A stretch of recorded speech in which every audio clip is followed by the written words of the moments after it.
All right, we are live.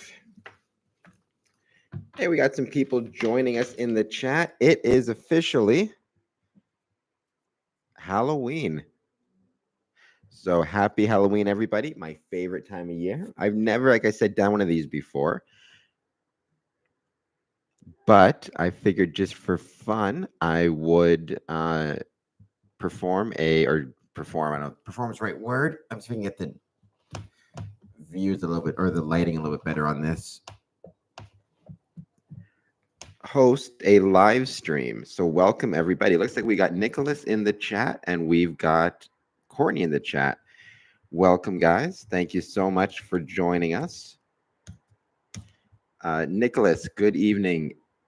This evening in Kingsville went very well. Thank you so much. We probably had, oh my gosh, about 300 kids all together, give or take. And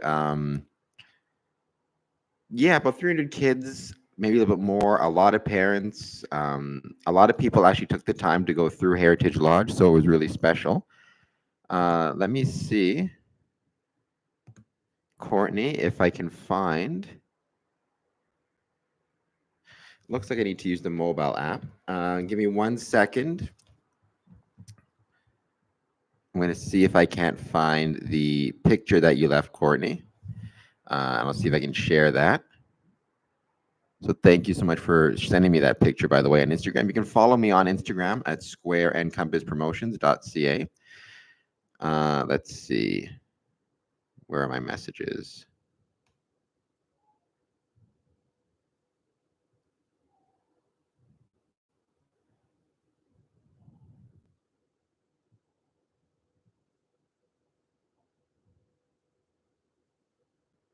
Oh, here it is, I do believe. All right, Courtney, I don't know if you're still watching this, but if you are, all right, well, I'll share this one for now. I have to share it from my cell phone, unfortunately, but I hope that you guys can kind of see that one. That is our good friend Courtney at the Texas Chainsaw Massacre house. Texas Chainsaw Massacre, a great and a classic horror movie. So thank you so much for sharing that. I like this as a menu. That's awesome. Texas Chainsaw Massacre 50th anniversary. Looks like we had Nicholas on here. Let me see if, before we start, if I can just shoot him off a message.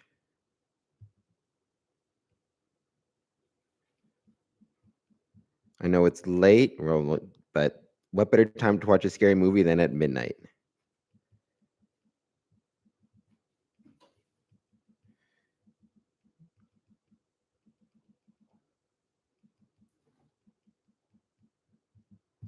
We, yeah,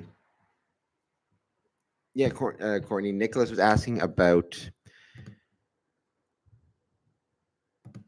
my time today in Kingsville. And let's see.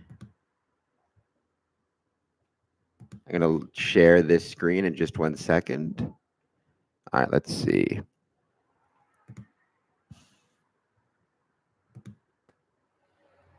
I don't know if you guys can see that, but that's a picture I took tonight in Kingsville at Heritage Lodge at the Canadian Transportation Heritage Museum. That is a dinosaur, and I'm going to assume it was a real dinosaur, not just a costume, entering into the Masonic Lodge in Kingsville. So, you know, as I say there, it could spell trouble for Heritage Lodge, but luckily no one was hurt. And the dinosaur did not eat anybody. So I was thinking in terms of what we're going to watch for the first of the horror movie marathon. We'll see how long we go. I love this picture as well, Courtney. Thank you so much. I was thinking we'd start with a classic. We'll start with Scream. The reason being, from 1996. You got to say that because there's been two. The reason being, of course, that it's one of the best horror movies of all time. One of the classics. As Nicholas said, he gave it a 10 out of a 10, which I thought was a very accurate score. So we'll start with that one. Let me see though if I can switch the stream. I'm watching this also. The reason I picked this one is because it's on Tubi, which is one of a free movie site or free streaming sites. I think most people have it. Let's see. And I'm gonna have to go back and forth in terms of um, how much I can play with the audio versus not the audio, because obviously we don't want to get copyrighted or any of that.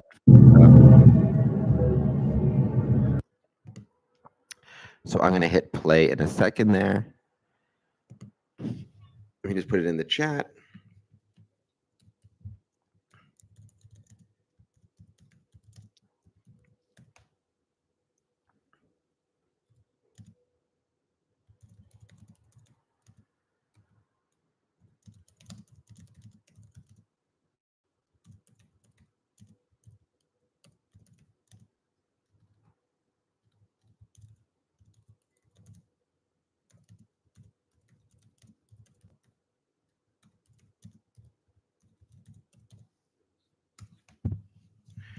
All right.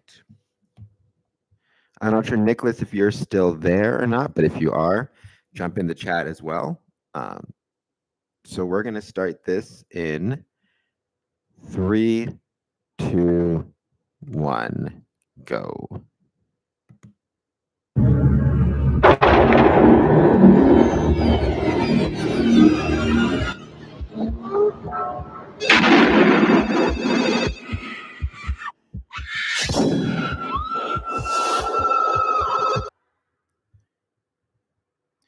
Drew Barrymore there is one of the classics. I'm going to go in and out of sharing the screen as well. But everybody knows, I think in terms of the best openings, it has to be that opening with Scream and with Drew Barrymore, especially because I don't think anybody expected what happened. Spoilers, I'm going to be talking spoilers throughout this one, just so you guys know. But I don't think anybody expected the opening, the fact that Drew Barrymore, once again, spoilers, Drew Barrymore would die within the first 5 minutes, or less than that even, and that in fact Nev Campbell would be the star. So I think that's kind of cool. But yeah, we'll go back and forth. And anytime anybody wants to jump in the chat and let me know what you think of this movie, what you think of Scream, or just horror movies in general, let me know. We'll keep hanging out and we'll keep chatting.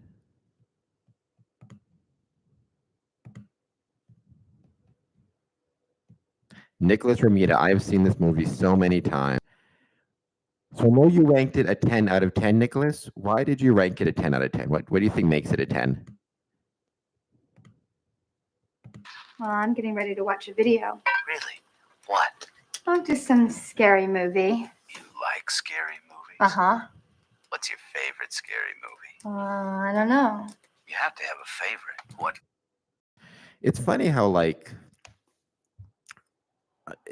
this movie, 1996 was not that long ago. I keep telling myself stubbornly, it was what, 28 years ago? Jesus, I guess it was a long time ago. But it's just neat seeing all the like old school technology, right? Like it's just so weird to see like nobody has cell phones. It's a landline phone. The old TV in the background, right? Like I'm gonna pause this for a second. Like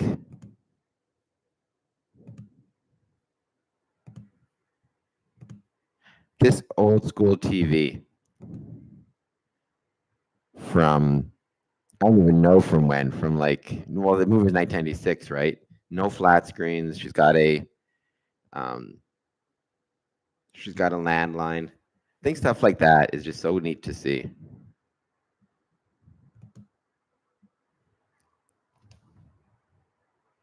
It was a great movie. That's all. I agree. It was a great movie.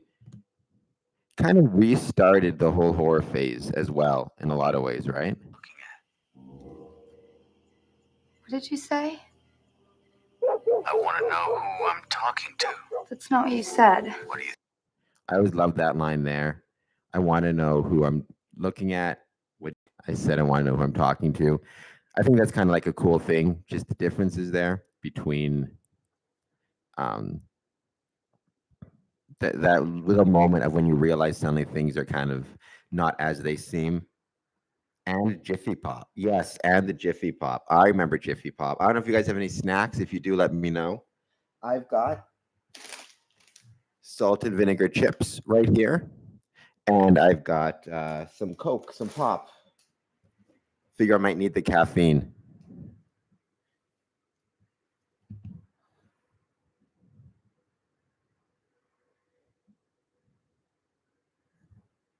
None, lucky you. Well, it's. I wish you had some snacks, sir. But what happened to the Halloween candy?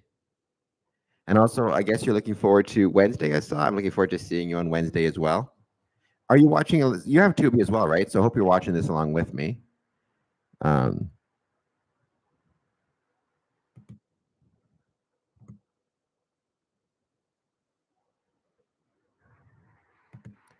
like I said, I'm going to keep trying to share the screen here and there as we go, but I'm hoping we can hear you.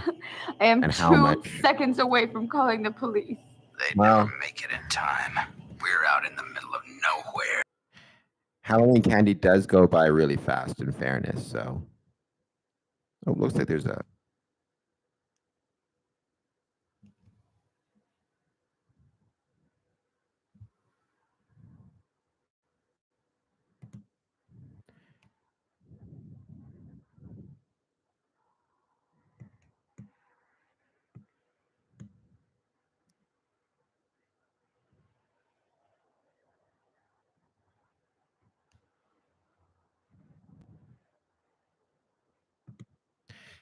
I really love that it has an enormous amount of cool twists and the whole thing about suspense. I agree, it has a great twist, and I love the ending as well.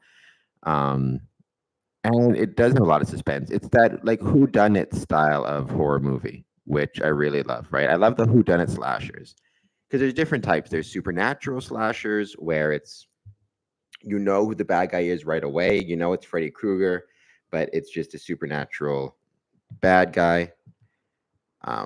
Or it is or there's the whodunit with like Sorority Row, one of my favorite movies, very underrated, from 2009, where it's a killer, it's a human, but you don't know who it is. Scream is in the latter category in terms of slashers, right? Sometimes it's a combination. Like sometimes, like House on Sorority Row, it was kind of a combination of a whodunit and a supernatural where you didn't quite know. I will be there for 10 on Wednesday. We look forward to seeing you 10 o'clock on Wednesday. I'll have those applications for you printed out. Oh, she just found her boyfriend tied up outside.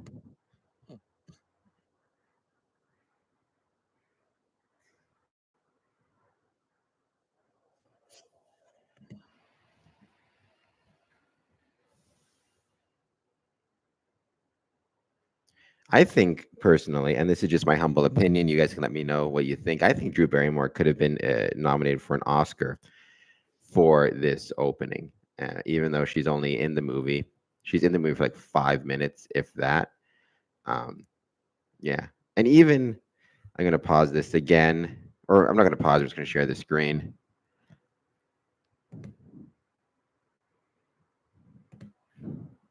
You can even see if the screen shares this time. You can even see like the VHS tapes on the no,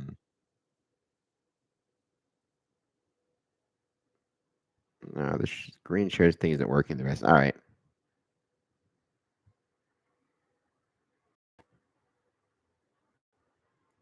You can even see the VHS tapes underneath the television. Love that particular one that the nurse put the edge of the seat with pondering what might happen next.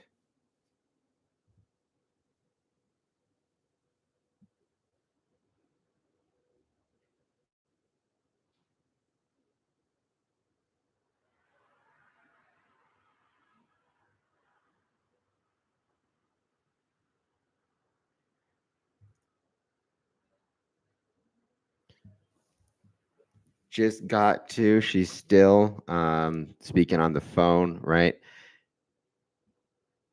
You're going to be no, we're going to be downstairs in the we're going to be downstairs in the coffee club area first. So the best way to come in is through the back doors.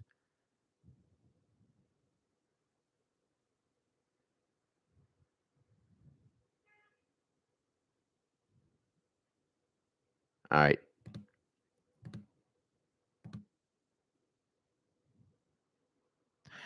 See, you can let me know which movie or which of the movies you guys think is the best in the Scream series if you're watching this. Um, I know that Nicholas, you gave everybody like you gave each of the Scream movies, all six of them, um, 10 out of 10. But if you had to pick your favorite out of the six, which one would it be? I'm gonna go with Scream 4 as my favorite. Because I think Scream 4. I think a lot of people put Scream 4 as their favorite. I think it's kind of tied between Scream 4 and Scream 1 as to which one is viewed as the best of them all. Scream 4 is really, really good though. Jiffy Pop is now on fire. I remember watching that and thinking to myself that she should use that as a weapon and throw the flaming popcorn at the well, we didn't know who it was yet, but at Ghostface at the killers on the phone. Where is that again? It's um through the back where the parking lot is. There's some doors leading down, and then right across the ballroom.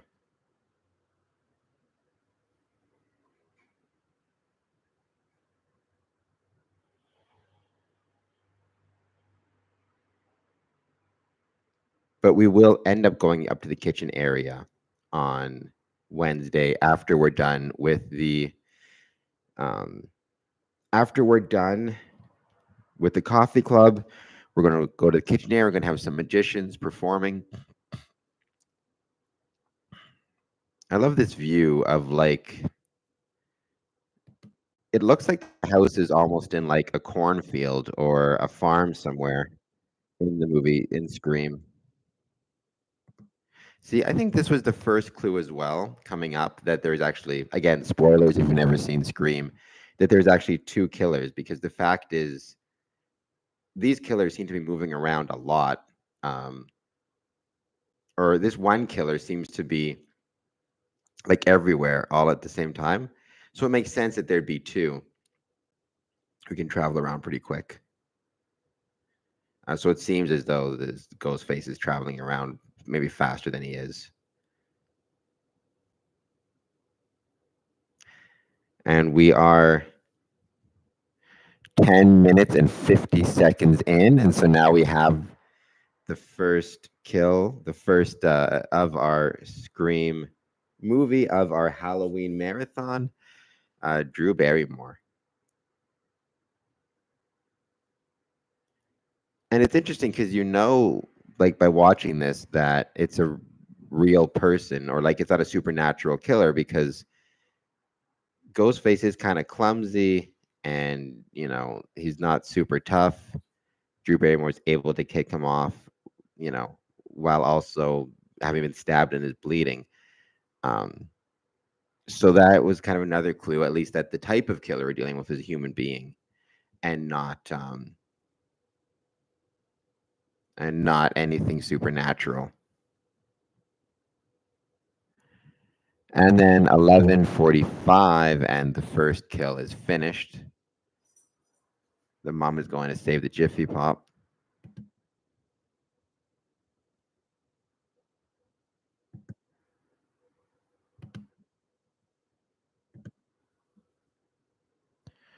What time will I be there Wednesday? Well, I'm going to get there pretty early in the morning. I mean, I'll probably get there around, I don't know what time I'll get there around because I got to set some stuff up. But the actual event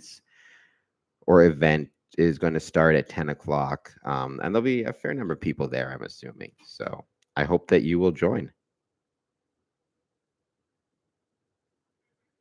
Beef jerky teriyaki chicken for my live chat, snacks, and sweet tea. Very cool. I hope that you enjoy both the Hope you enjoy both. Sweet tea, that's a classic Texas drink. So I support that 100%. I love, I remember back when I was visiting Texas, I used to mix half and half between like, I would do half sweet tea and half unsweetened tea. Because I found that like too much, it was a bit too sweet, just the sweet tea. And I love that with the beef teriyaki chicken. That sounds great as well. Where are you getting it from?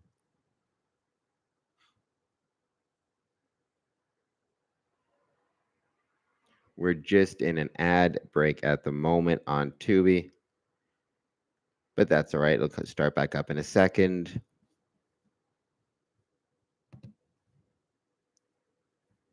We'll see if it shares.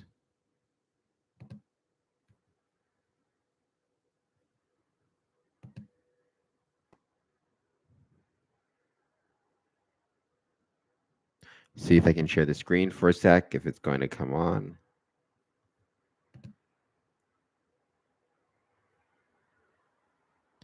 There it is. PlaySmart. Actually, I support PlaySmart 100%. And there we have our lead character, Sydney Prescott, kind of the most recent famous Scream Queen after all of the like Nancy's and Laurie's. I think Nev Campbell became the next one. The most recent famous Scream Queen. It always comes down to like people talk about the best Scream Queens. It always comes down, I think, between Nev Campbell, um, Jamie Lee Curtis, and Heather Langenkamp.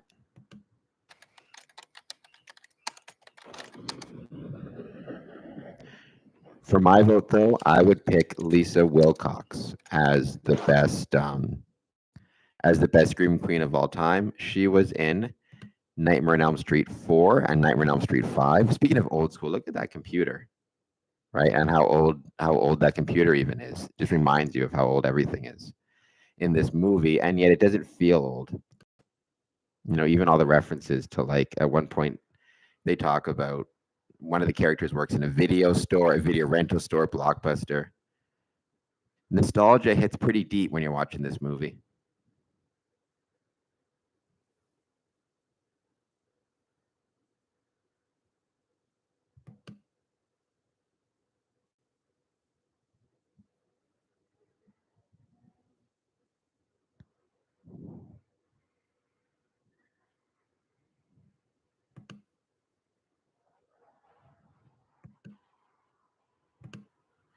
You're a restaurant, which I don't think.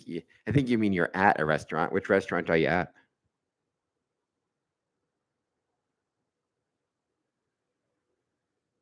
Or are you ordering in from a restaurant? Because that ordering food for a movie is always nice.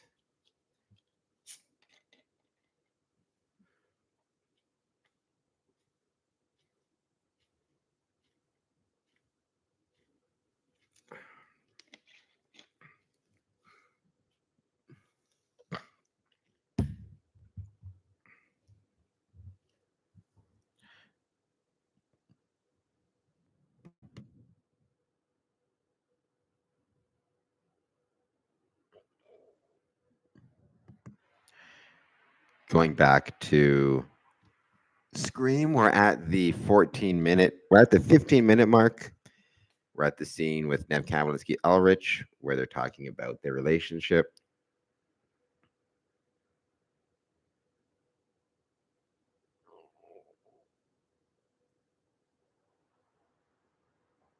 Yeah, I think that in terms of Nicholas, if you're still there, and if you do want to share with us what your favorite Scream movie is of the whole series, like I was saying, mine is Scream Part 4, which is really really good.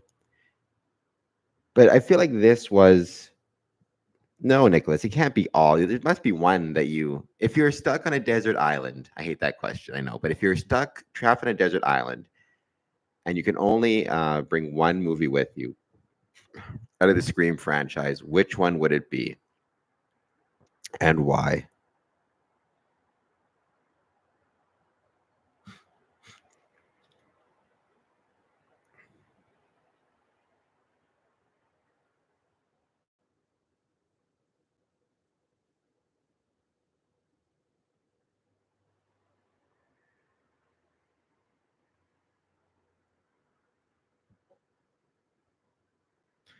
All don't know then. My wife said that's the young lady from the movie The Breakfast Club. On Scream? No, it's Nev Campbell. Breakfast Club. Well, I mean, I think Nev Campbell does kind of look like Ali Sheedy a little bit, who was in The Breakfast Club. But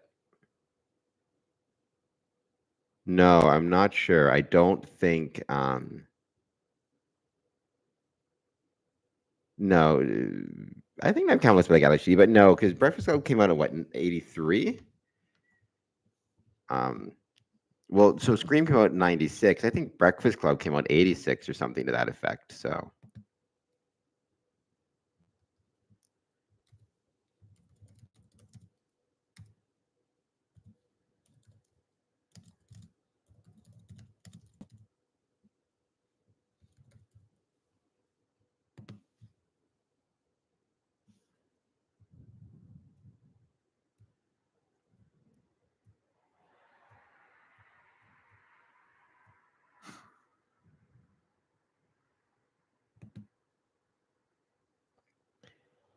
don't know then. Yes, we DoorDashed. I don't drive much because I'm disabled.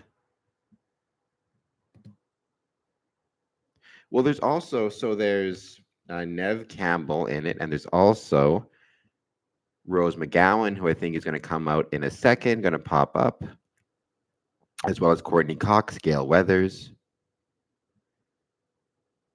another like classic. See, she was always known for Friends before this, and then she kind of became Friends, and then also Gail Weathers from Scream. We got the two Friends together. Speaking of Friends, we got Rose McGowan and Nev Campbell together.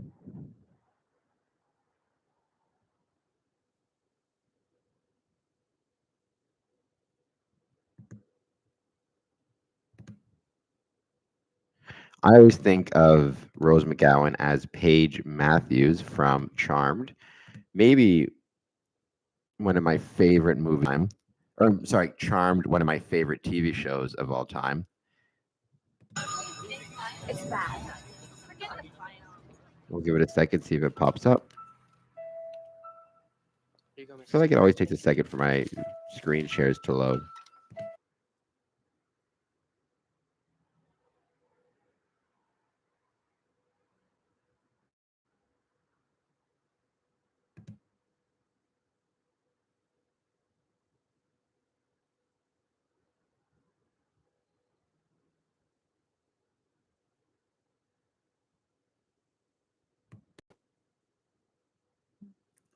I'll stop sharing. I know I meant The Craft. Was anybody from um The Craft in? Let me see. Now I'm curious. The Craft. I liked The Craft a lot. That was a good. I mean, I didn't love The Craft, but I liked it because it like um oh, I actually think maybe The Craft Part 2. Well, because so Skeet Ulrich was in both The Craft and was in Scream as well, which is kind of neat. Let's see. The Craft also had Nev Campbell in it, in fairness. So there's a lot of overlap between The Craft and Scream. I'm trying to think which one came out first.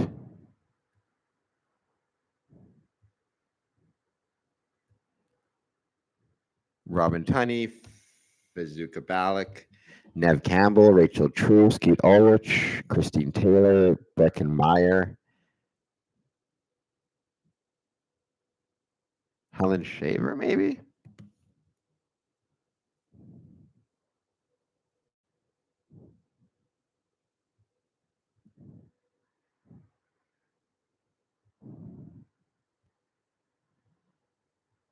Curious now. All right, we'll figure it out. As we are 20 minutes in to the movie, and they're at the famous fountain scene in front of the school.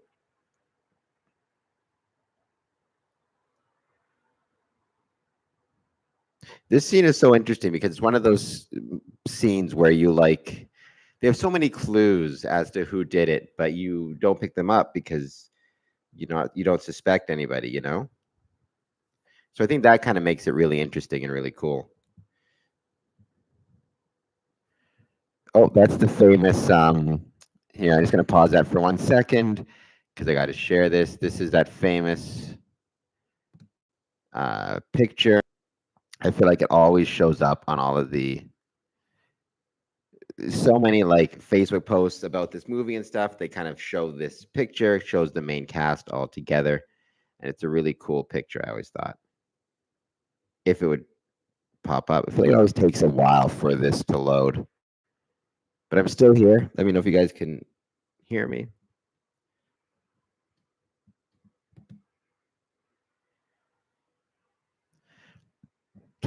Yeah, Alyssa.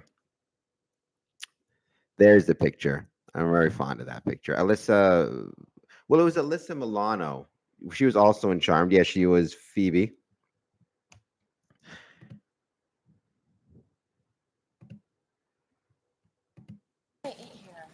Just getting mad, right? Better live her alone. Live her alone. No worries, Nicholas. Thank you so much for stopping in just for even a couple seconds. I much appreciate it. And yeah, get yourself to sleep though. And we will be chatting next week on Wednesday. And I'm sure before then as well. But if not sooner than next week, Wednesday. Thank you, Nicholas, for being in the chat.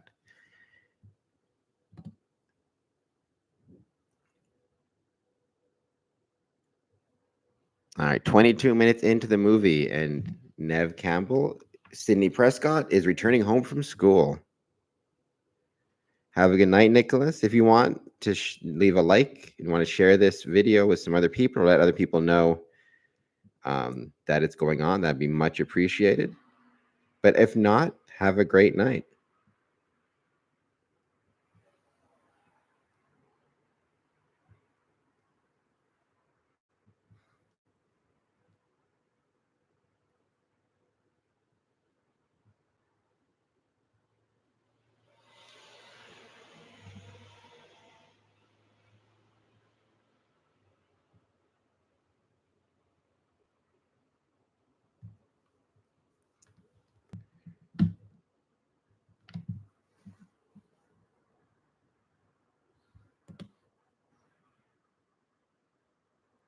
I like this part here. We're at the part where she's getting her stuff ready to go. She opens up the closet door. You expect somebody to be behind it. Nobody's behind it. All the fun little tropes. Once again, you see the old school TV. You see the VHS tapes. Very, very nostalgic. Very, very nostalgic. Even the house itself, it looks like a house from 1996, if that makes any sense. Courtney says good night. Good night as well, Nicholas. You're a trooper staying up late to hang out for a couple minutes.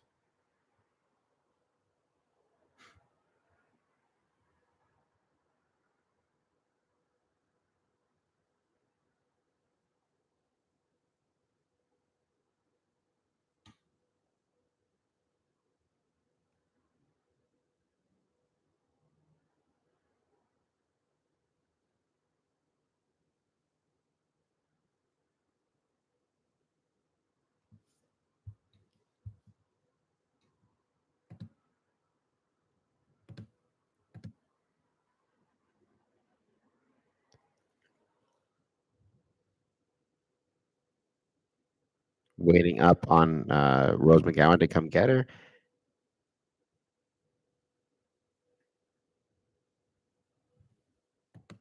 It's also neat because this was the first slasher film to actually have, well, it wasn't the first, but it was one of the first to really have major stars kind of right off the bat. I mean, some scary movies famously had, it was a starting movie for people who became famous, like Jamie Lee Curtis starred in Halloween. That was her first introduction to That was her like her first starring role was in Halloween. Um, Kevin Bacon starred in Friday the 13th before he was famous. Brad Pitt starred in, I think it was like Slaughter High before he was famous.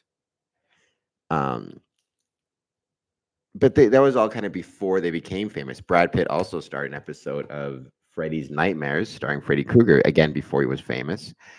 So I thought that was really cool. But like, I feel like Scream was the first movie to actually star people who are already at least famous on television. Courtney Cox from Friends, Nev Campbell from Party of Five. I think even David Arquette was kind of famous for some stuff as well. So I think that's really interesting as well about these movies, right? Will you be hosting another chat tomorrow by chance? I think so. I don't know for sure. If I do, it'll be at 11:30 on my main channel. I try my best to host um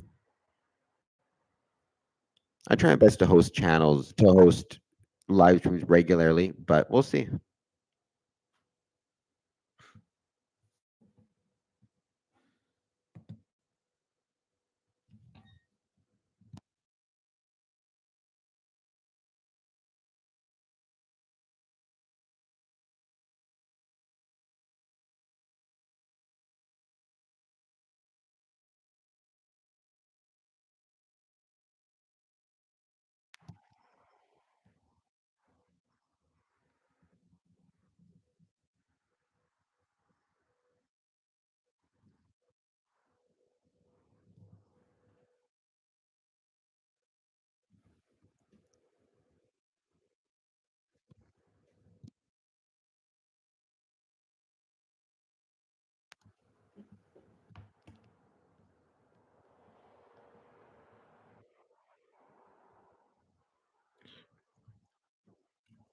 This is another scary part. We're 27 minutes in. She's out on the porch.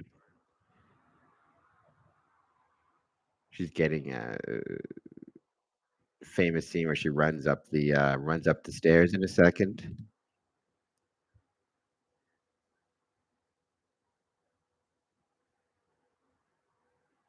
Although me and my wife, yeah, well, we're happy to have you watching again. I'll probably do another one of these tomorrow. I know it's late. I figured it might be kind of fun to do a midnight horror movie watch, but there's no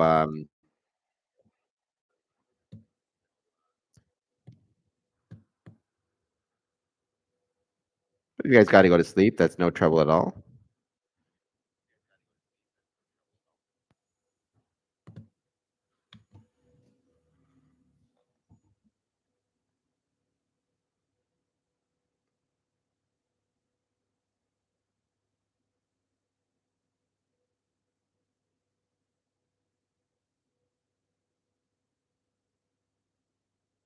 This is a great scene coming up.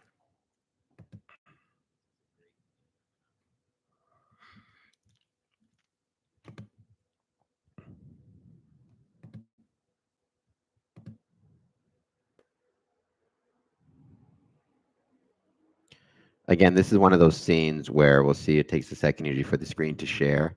We'll see what pops up, but it's one of those things where like again, what makes it work so well, I think, is the fact that like you can tell that Ghostface isn't like supernatural entity. It's just a person. Because again, how easy it is for um, Nev Campbell. I mean, it's not easy, but easier than it would be with like a Freddy or a Jason or kind of a supernatural being or like a zombie or whatever it is to actually like fight him off a little bit or get away from him. But I always loved this part in this scene. I think it really adds a lot of suspense, kind of like Courtney, you were saying.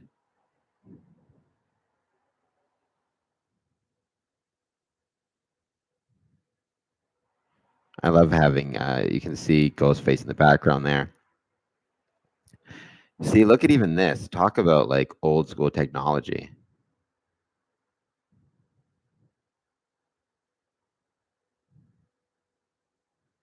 I mean, I appreciate it, but I think that's okay, Courtney. Though I do appreciate the offer very much.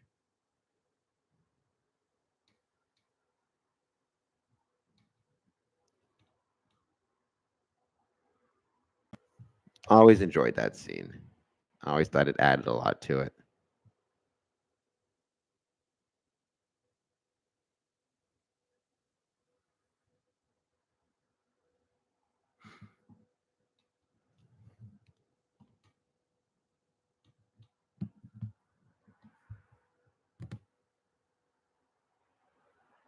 Also, like this jump scare coming up in a second with the mask where Dewey's looking away, and also Dewey has his gun in very what seems like a very not a very good or not a very safe position. Um,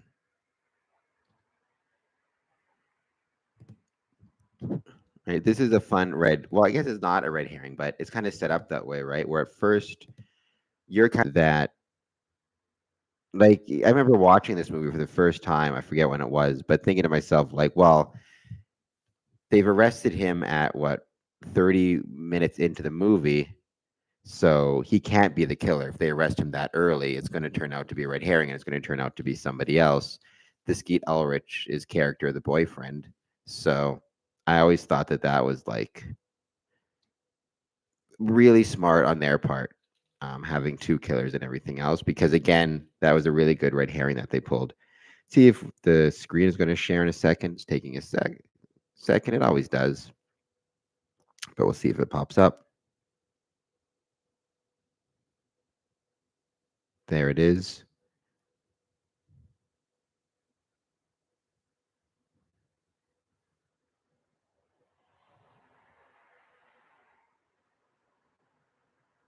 News van, Gail Weathers showing up late, trying to get the story.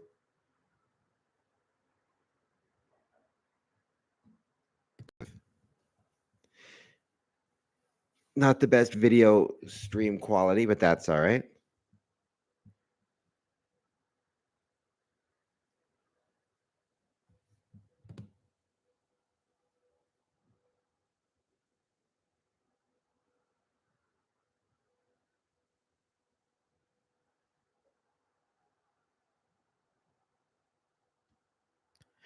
There is kind of really neat kind of, I don't know what the word is, like meta aspect too, to having Gail Weathers be a character in the movie, right? Because it's like she's recording everything herself as well as like for us the audience. If that, I don't know if that makes any sense. Like it's interesting to have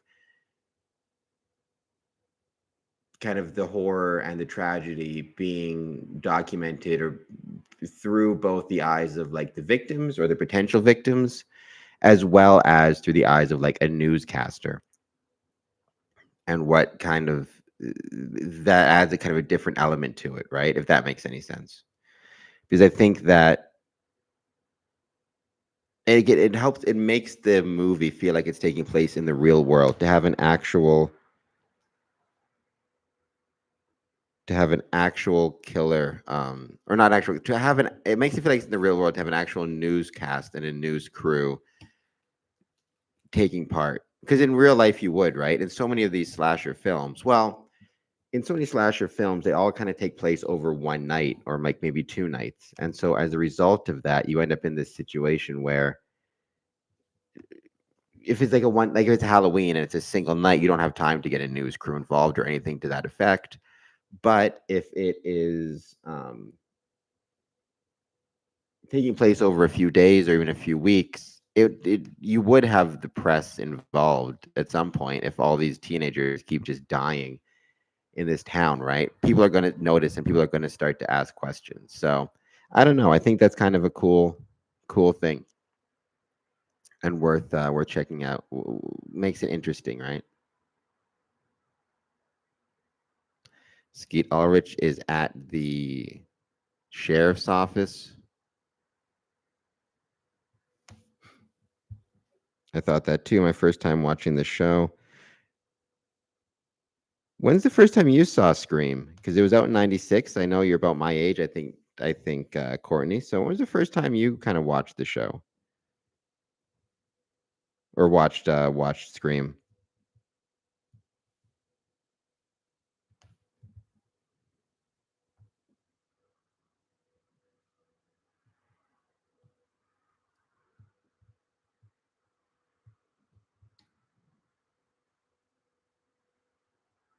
It's crazy how, because I just watched Scream 5 and then, well, Scream, the fifth one, and then Scream 6.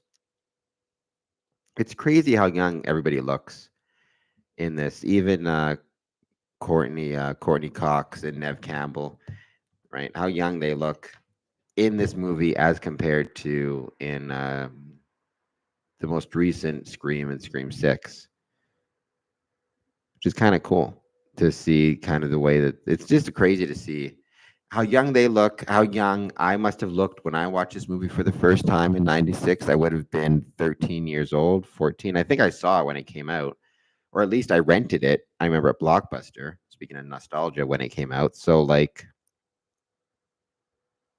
I must have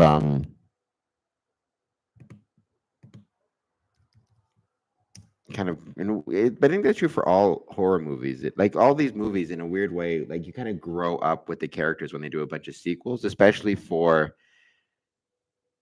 these movies like Scream, because you kind of like you grow up with the characters, right? It's the same with like a TV show. It's different with movies like in Nightmare on Elm Street and Friday the 13th. It's Jason is the same character every time. Freddy Krueger is the same character every time, but you have a new batch of teenagers every time. So that's kind of a different thing. Like for Nightmare on Elm Street, especially, I find that like watching it is like it's like revisiting old friends, and you always kind of pick up something different in the movies because even though the movie itself hasn't changed, you've changed every year that you see it. So um you're going to see things differently depending on what's been happening in your life when you watch the movie. That makes any sense, right? I think that's a really cool thing. That's the thing that's really interesting about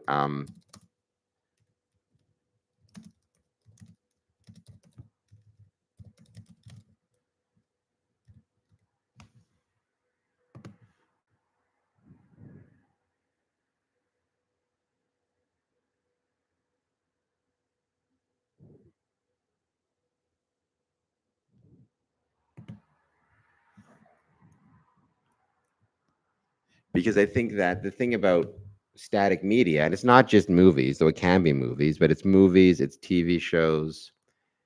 Um,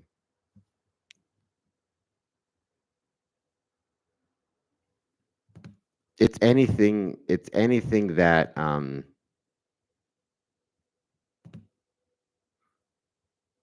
right.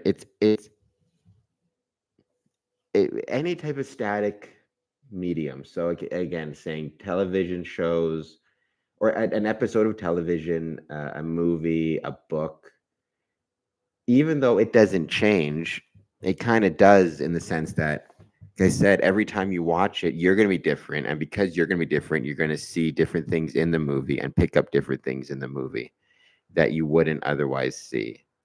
Um, like, I know my favorite movie of all time. By the way, we're still watching Scream. We are 37 minutes, 38 minutes in. Um, Nev Campbell just got a call from the killer, which indicates that, at least as far as the audience knows, as of this point, it's not Skeet Ulrich, not her boyfriend. But what was I saying? Yeah, I love the idea of like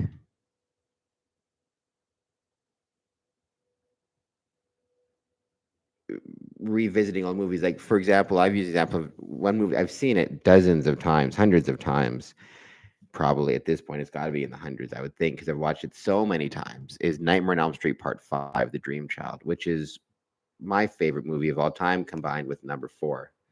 And the one thing I really love about each of those movies is I love the characters, but the thing is, because I've seen them so many times, every time I watch them, though, I pick up on something slightly different, and have a new appreciation for it. I remember when I first saw Nightmare on Elm Street Part 5, there's this one scene where um, the Lisa Wilcox character, Alice Johnson, and all her friends are graduating, and they go to get a picture taken, and it's just them getting a picture taken at their graduation from high school. and it never really struck me as like that big of a deal of that scene until I watched it just after I'd graduated from law school, and kind of I had the same experience of thinking about my law school graduation, all the friends that I would never see again, potentially, all the friends that I had seen that day that I got my picture taken with, um, and kind of,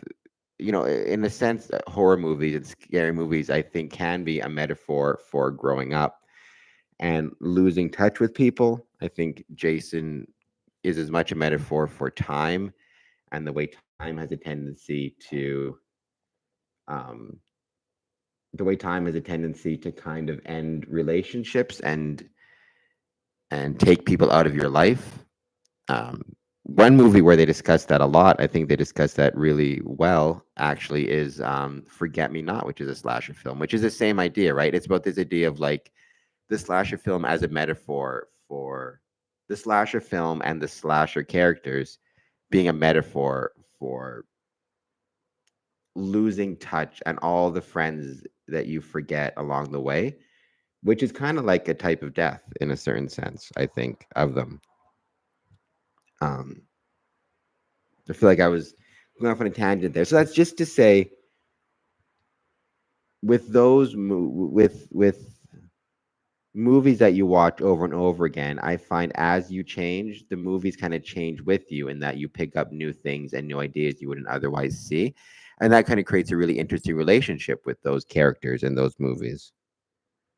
Um, you compare that to Scream. What's so interesting about Scream, especially, is that you can kind of grow up with the characters, or grow with the characters, or not grow up. You kind of grow with Sidney Prescott, you grow with Gail Weathers, um, and you see kind of how they change.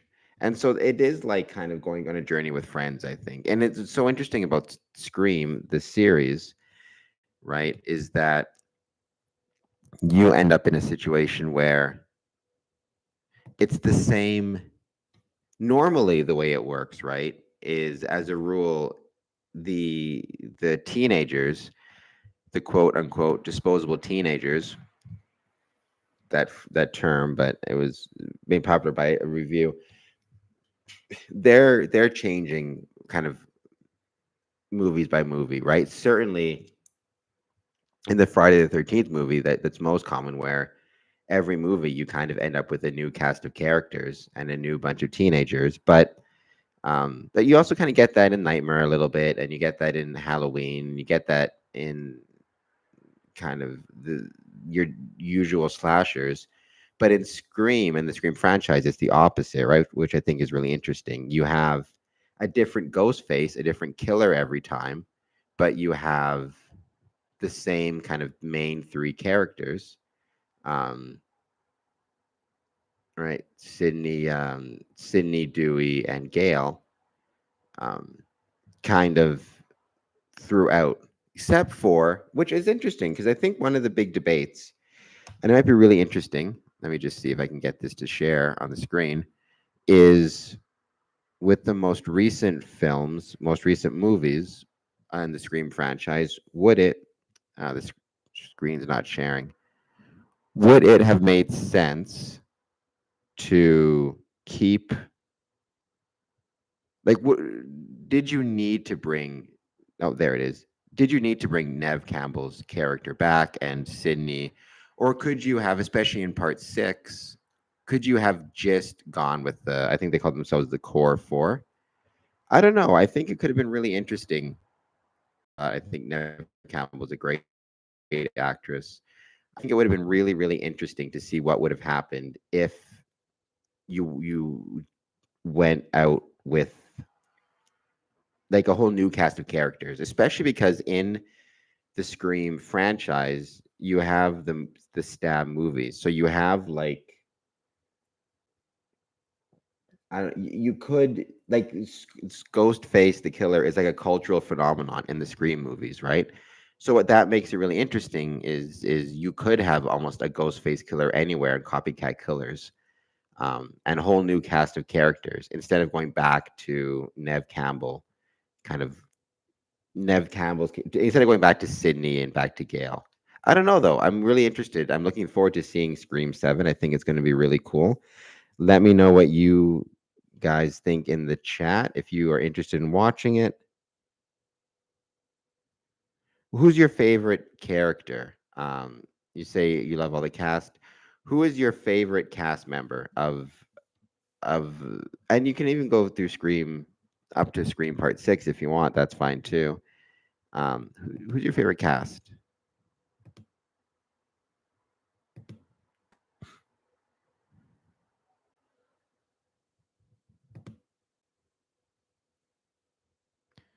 We've got our um, principal's office scene. Henry Winkler.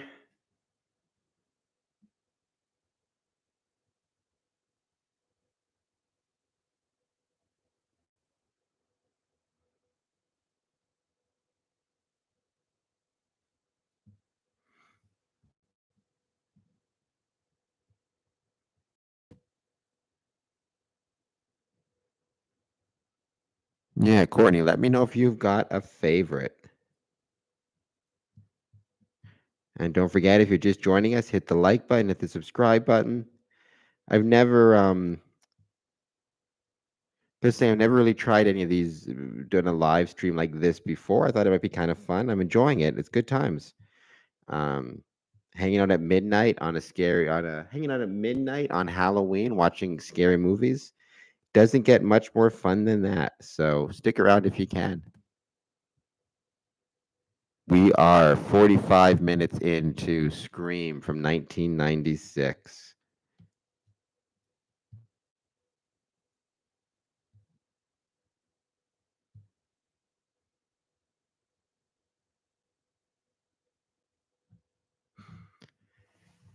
We're in the famous, I guess, bathroom scene, if you want to say. It's funny, the two characters here, actually, they do a lot of convention appearances, I've heard, so.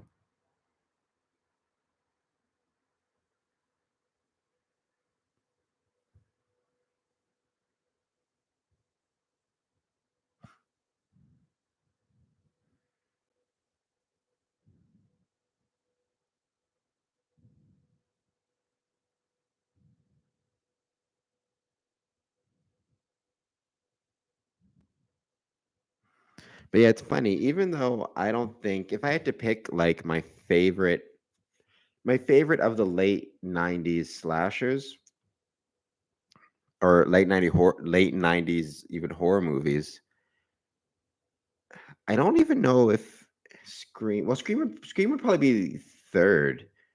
Like I think Urban Legend was the best of them. I think Urban Legend was a really, really great and really I don't think it gets the love it deserves. Really underappreciated and underrated scary movie. I loved Urban Legend a lot. It's the same idea, right? It's a supernatural. It's a slasher film. That's a whodunit. Um, so I loved Urban Legend, and then I also loved.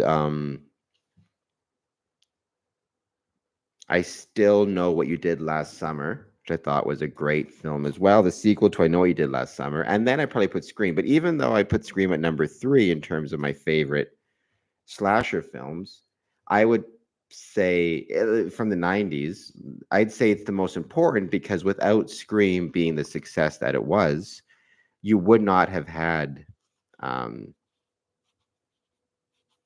I Know What You Did Last Summer and its sequel. You would not have had Urban Legend. You wouldn't have had Valentine, which is a very overlooked slasher film from 2001. It was kind of the end of the Scream inspired slashers. You wouldn't have even had, in some ways, Halloween H2O, which I'm sure you would have had something like it, but Halloween H2O was, in my opinion, really, really heavily influenced by the aesthetic of Scream. It kind of, I mean, they're even watching in Halloween H2O, they were watching Scream too, right? So all these movies kind of fed off of the success of Scream, which is, I think that's always kind of true, right? You have one movie that does really, really well, that sets a tone of success, and then every other movie kind of other studios try to copy that um, formula, which I think they did.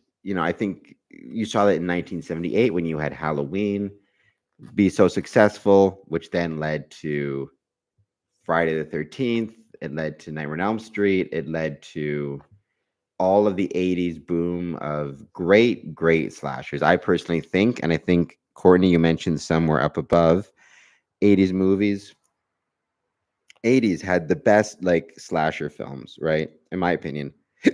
Although every decade had good ones, 80s you had, other than the franchise players, um, of Friday the 13th, Halloween, and Nightmare on Elm Street, you also had in the 80s, you had so many great, like House on Sorority Row, great movie. You had The Prowler, great movie. Chopping Mall, Graduation Day, April Fool's Day. Um, and kind of the tail end of that was in the late 80s with Child's Play, was the last of the kind of the franchise-ish players. Though Chucky, I don't think he ever got to the heights of Freddy and Jason and Michael Myers.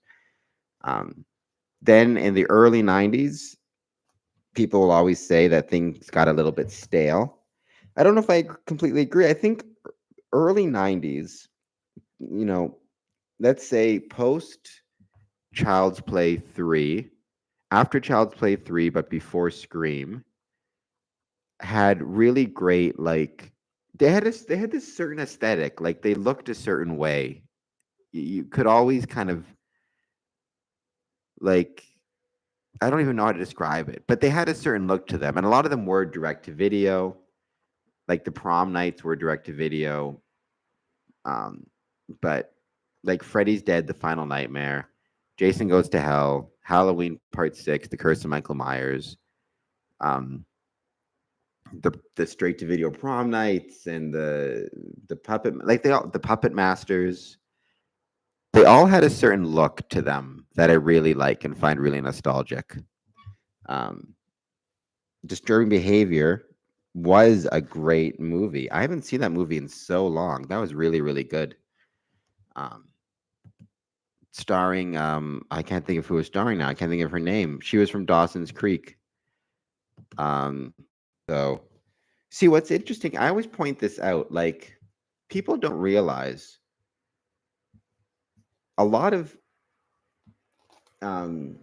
people don't realize that, like, people who love horror movies oftentimes are very, very sentimental themselves. Like, they have a lot of like sentimentality and a lot of like, they're kind of big softies at heart, I've always felt. Because if you look at like Kevin Williamson, yeah, he did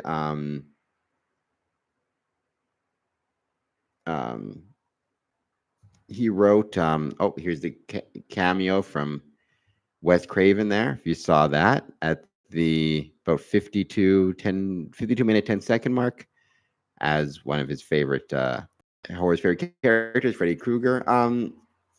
Kevin Williamson wrote Scream.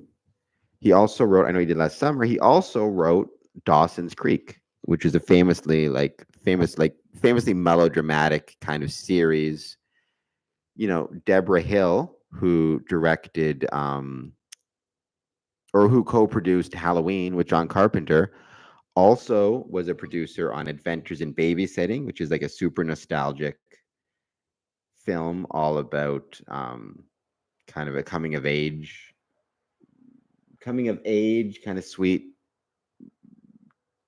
movie. Adventures in Babysitting, one of my favorite movies from 1987, one of the best movies of all time. Even Wes Craven, who directed Nightmare on Elm Street, directed Scream, he also directed Music of the Heart, I think it was called, right? Starring Meryl Streep, about kids learning about band practice or how to play instruments, right? And find their voice through music. So I think a horror movie, people who love horror movies, people who make horror movies have some pretty nostalgic elements to themselves as well. We are at the 53-minute mark of Scream. It's interesting. Rose McGowan is actually wearing, speaking of Nightmare on Elm Street, is wearing a jersey with the number 10 on it, which was a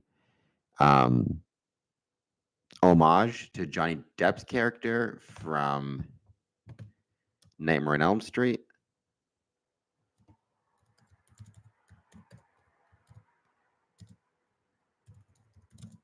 I'll see if I can share the information about that. Here it is. Let me see if I can share this. I know my screen share seems to be acting kind of funny, but I'll see. I'm still watching Scream. We are, like I said, we're 54 minutes, 37 seconds in, but I'm going to see if I can share.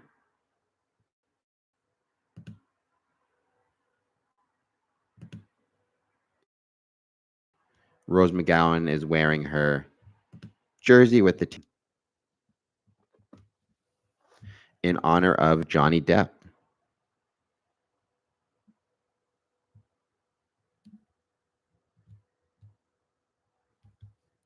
So I think that's kind of a cool homage. It was great to see, like, showing love for the classics, right? Showing love for the greats. And Freddy Krueger is definitely up there in terms of being one of the greats.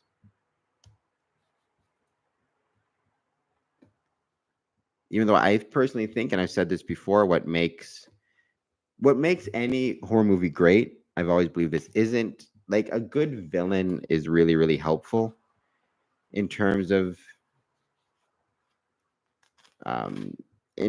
making a good movie. Like a good, memorable villain and bad guy helps a lot, but what's going to work most, I've always believed, is the teenagers, the other characters. Like, a horror movie works best if you remove the horror element from it.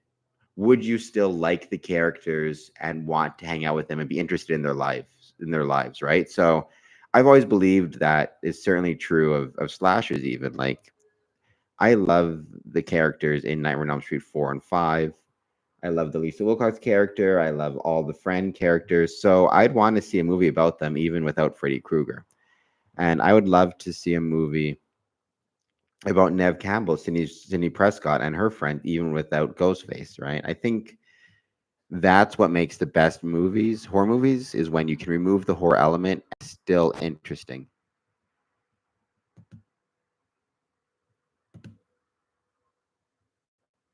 Oh, we're at the famous video store scene. 56 minutes in. This is another example of, like, talk about nostalgia. Just row and row of VHS tapes. And I'm assuming what was supposed to be like a Blockbuster.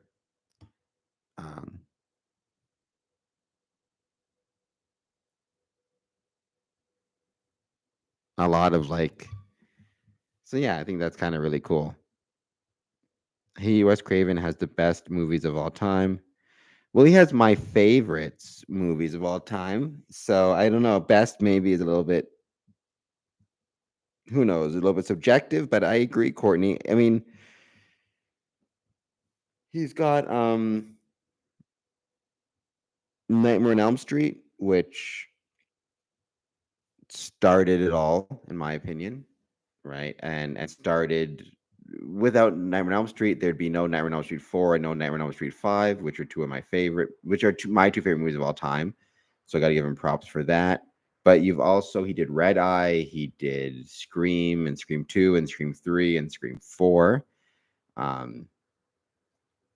But yeah, so he's very, very talented, an incredibly important director. He also had a great biography, which I read. He also did New Nightmare. By the way, if you're talking about a true trilogy for the Nightmare on Elm Street series, it's Nightmare on Elm Street, Nightmare on Elm Street 3, and Nightmare on Elm Street 7, Wes Craven's New Nightmare.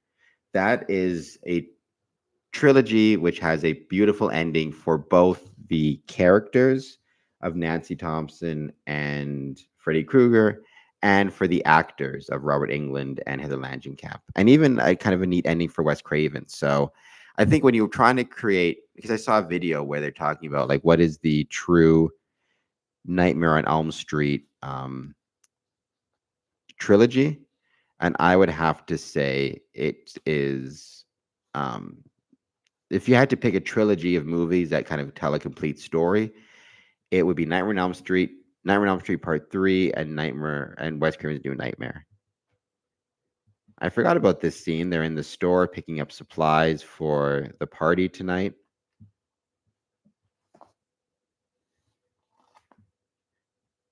Ice cream and popsicles and Tostitos.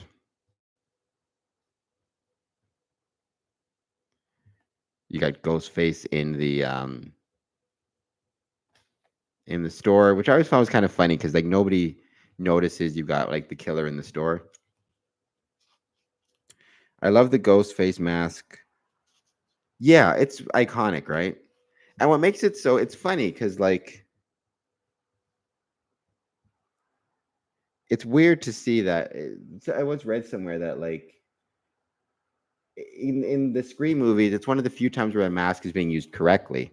You know, normally the purpose of a mask is to hide your identity, but in Halloween, in Friday the 13th, the mask is actually how you identify the killer. The hockey mask and then the William Shatner mask in Halloween. But in Scream, it's actually once again being used correctly. It's being used to hide the killer's identity because it's a different killer every time. Same thing with the voice modulator, right? Being used to modulate the killer's voice.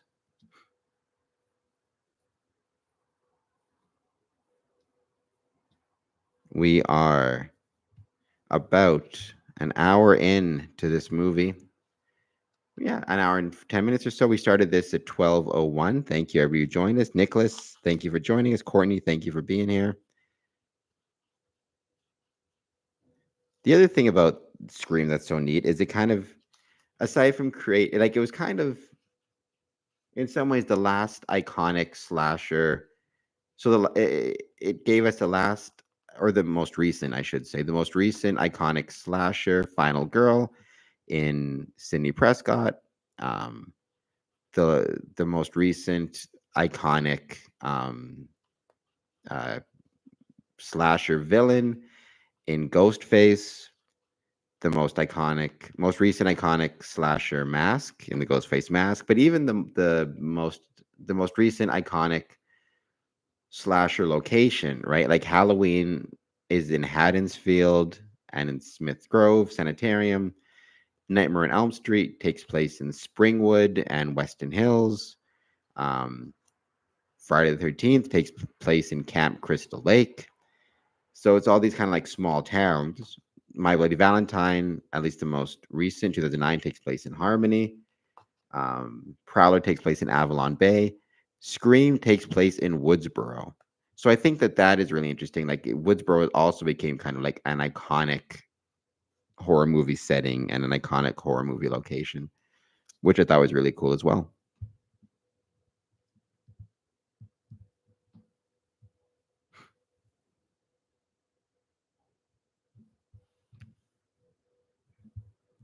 We got Gail Weathers here trying to crash a party. It's interesting how she, like, in Scream, she's trying to crash a party of a bunch of high school students.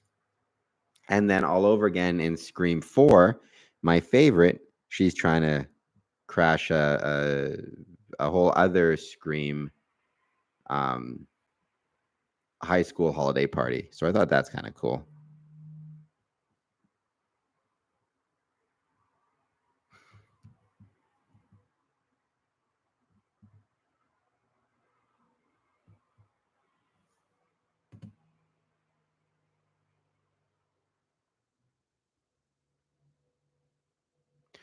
Well, Robert Englund is not a director, right? He was the star. He played Freddy Krueger.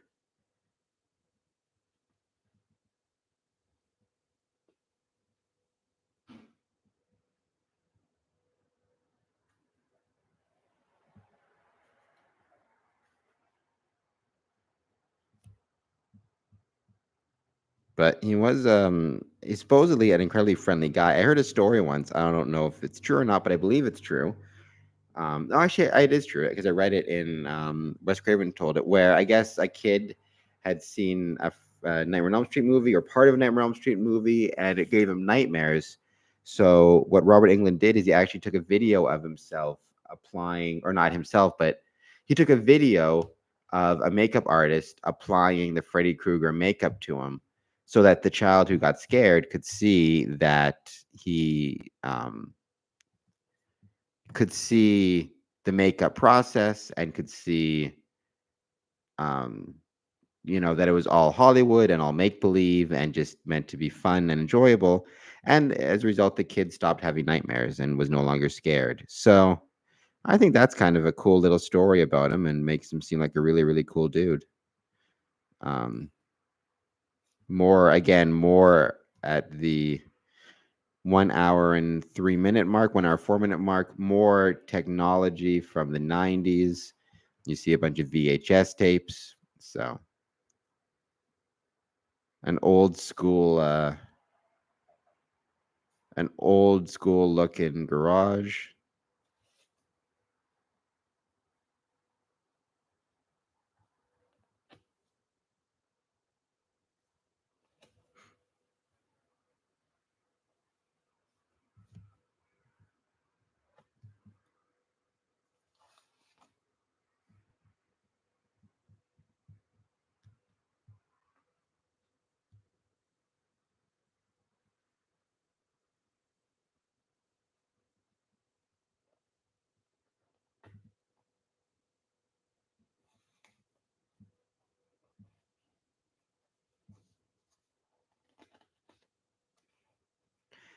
Thank you. It's been fun as well. Like I said, we're about 1:05, an hour and 5 minutes into Scream from 1996. Started it all. Started the empire, the franchise, reinvigorated. Because yeah, like I was saying, there was the 80s horror boom of all the great slashers. Then the 90s, you had that period where you started to see more kind of direct to video. Um,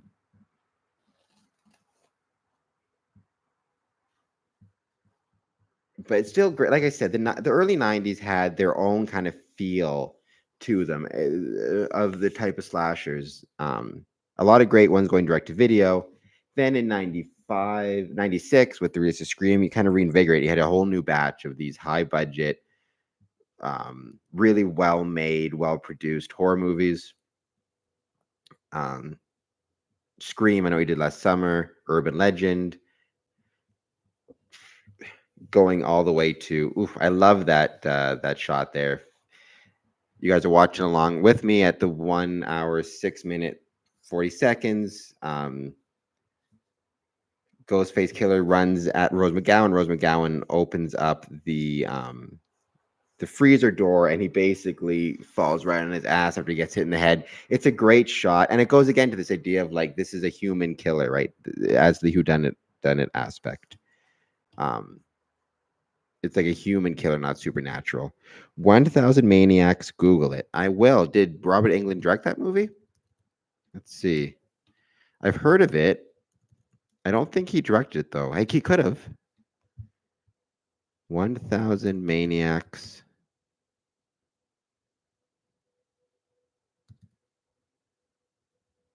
Yeah, it was a 2005 film. Directed by Tim Sullivan. Starring Robert Englund, Lynn Shay. I think she was married to Robert Shay, right? Who produced these movies. Produced Nightmare on Elm Street movies, I should say. Or he was with New Line Cinema. And Robert Englund, though, by the way, was starred in the original Urban Legend, which was, again, kind of the reason it was able to exist is because of the success of Scream, I think, in a lot of ways. Then you had the 2000s, which you started to see a lot of remakes being made. which all again had their own flavor. Started with the remake of the Texas Chainsaw Massacre, which is a great remake, in my opinion, better than the original, starring Jessica Biel, I think it was. Um, but you also had the oh my god, so many. Hills Have Eyes was remade, and Last House on the Left was remade. Nightmare on Elm Street was remade, but Sorority Row was kind of a remake of the House on Sorority Row. Each one was really great. I think I loved House on Sorority Row, and I loved Sorority Row. But I think the 2009 Sorority Row movie I like a lot more. Nightmare on Elm Street was remade in 2010. Actually, I do like the remake a lot. I think the remake gets kind of a bad rap. Not as good as the original, but few things could be. But a great ending. Or sorry, not a great ending, a great opening scene. I genuinely love the opening sequence in A Nightmare on Elm Street from 2010 because I think it really sets the tone of the place that this movie's the the the town, the location. It kind of sets the tone for it, right? It's like it's opening on a dark and stormy night. It's in some diner in Springwood. It feels like a small town. Kind of feels like the Crave Inn from Nightmare on Elm Street 4 and 5, where the Lisa Wilcox character, Alice Johnson, worked.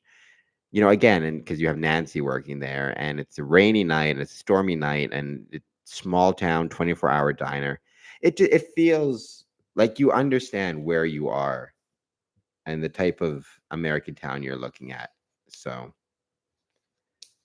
I really like I said, I think Nightmare on Elm Street 2010 gets a unfortunate rap. Let's put it that way.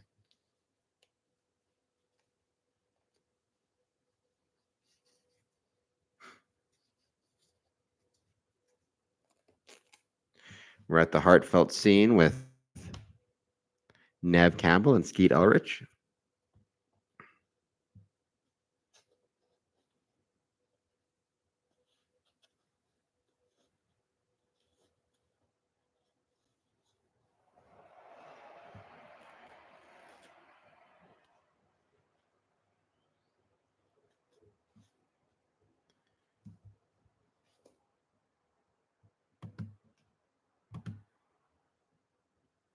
This has been a lot of fun. I've always been more of a night owl than a day person.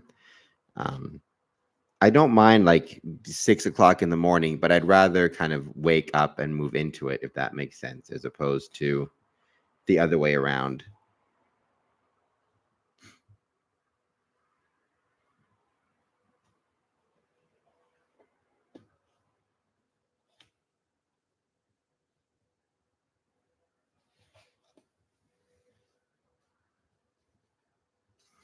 I like seeing 6 a.m.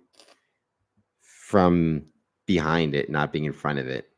I don't know if that makes sense. But so I do like being up at night. It's fun. It's fun hanging out. It's great having Nicholas here, great having Courtney here. While we're watching, or I'm watching right now, Scream from 1996, and we are 1 hour and 11 minutes in. I'm going to see while we're watching this if I can maybe share this with a few people. See if anybody else wants to maybe join us.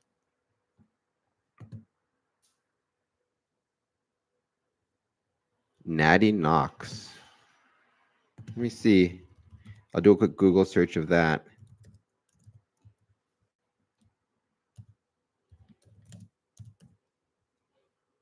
Natty Knox movie on Halloween Eve, A Small Town Baby. So it's got 40% on Rotten Tomatoes, but that doesn't mean anything. Horror movies never get the love they deserve. So Natty Knox might be a great movie. Might be worth checking out. I'll see if I can find it. Sometimes it's amazing the type of movie. Oh, looks like it even is on Tubi as well. So maybe we'll watch that one next. On Halloween Eve, a small town babysitter and the kid she's looking after must survive the horrors of serial killer Abner Honeywell. It's interesting how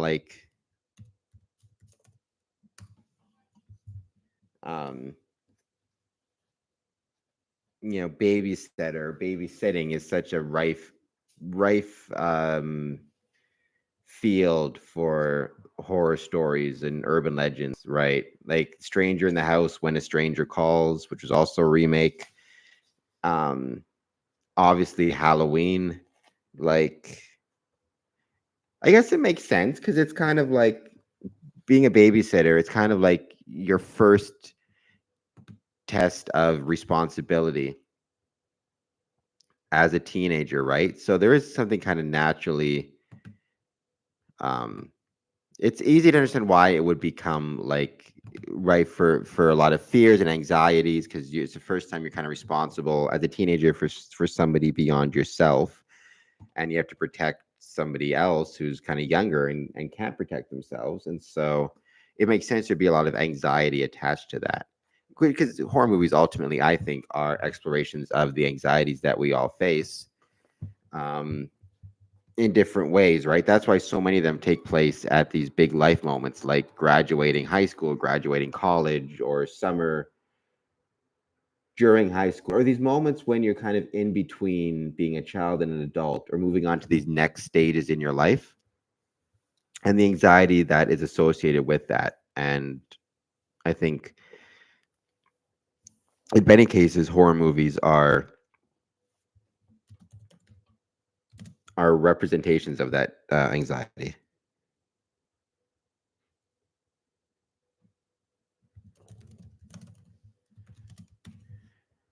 Thank you. I'm going to try. The problem is I might be stuck doing some work, so I'm not sure if I'll have the chance or not, but I'm going to try to do so and I'll see if I can. Um, usually I try to do so at 11:30.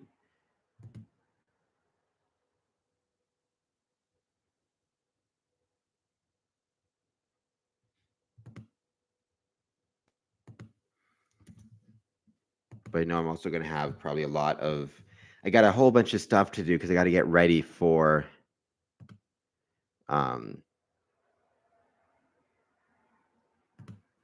I got to get ready for a pretty busy and pretty important week next week. So I don't know how much time I'll have, unfortunately, to live stream. Maybe I could just live stream for half an hour or so, give or take. We are 1 hour and 15 minutes into Scream, and the party is just ending. So we're getting to the point. Um,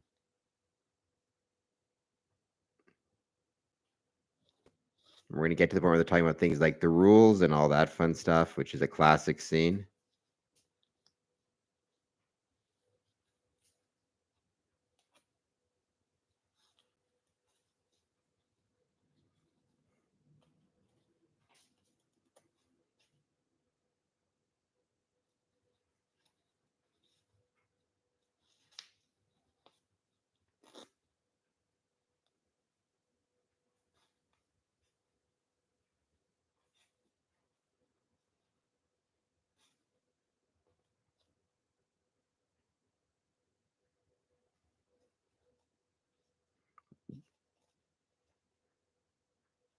Again, I know I brought this up a few times during this live chat, but it's just so weird. It's so interesting to watch, like to see VHS tapes and old school big screen TVs and the tube TVs and CDs. I see a whole rack of CDs. I can't remember last time I saw that.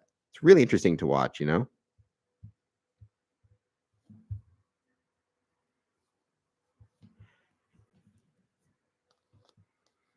Oh, I never noticed that before. There is um at if you're watching the movie along here at I want to get the exact time code because that's really cool. Hold on just 1 second.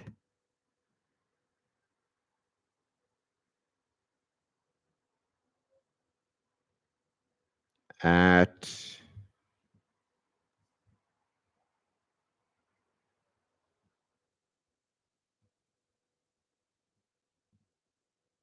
1 hour 16 minutes and 38 seconds into the movie. I want to see if I can share this. Um, it might take a second to pop up because my screen share can be pretty slow. So we'll give it a second. But on top of the VCR, you can see Clerks, the movie by Kevin Smith, The View Scoovers, the first of his movies. You can see that there on top of the VCR, which is really, really cool because, like, I loved. Well, Clerks was for a while all the Kevin Smith movies. Clerks, um, Mallrats, Chasing Amy, Dogma. I loved all the Clerks too. I loved all those movies. I just watched Clerks 3. I'm just waiting to see if I can actually, like, if this is going to pop up right now, this screen share I'm trying to do. There it is. It should be up there now that you guys can see it. And if you can see right up here, we have got Clerks, which I never saw that before. And I just watched Clerks 3 a couple of days ago. So that is really kind of cool. I don't know, Courtney, if you're watching this, if you ever seen Clerks before, or if you like any of those View Askew movies. We are 116 in, as you can see. Little thing. Let's keep watching.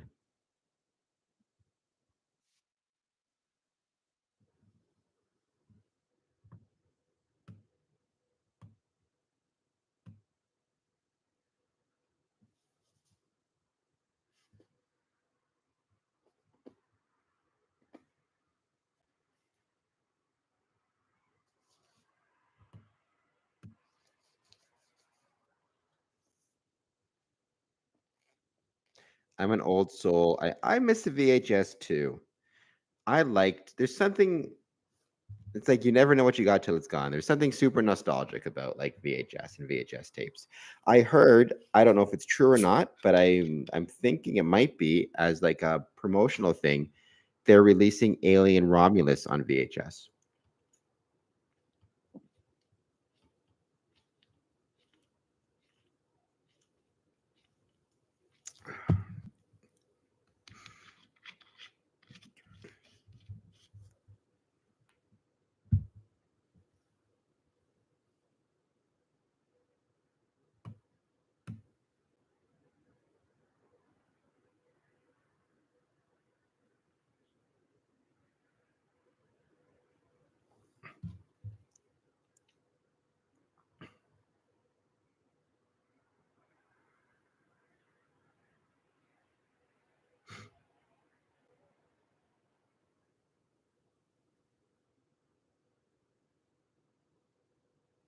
So I'm an old soul as well. I do miss the VHS also.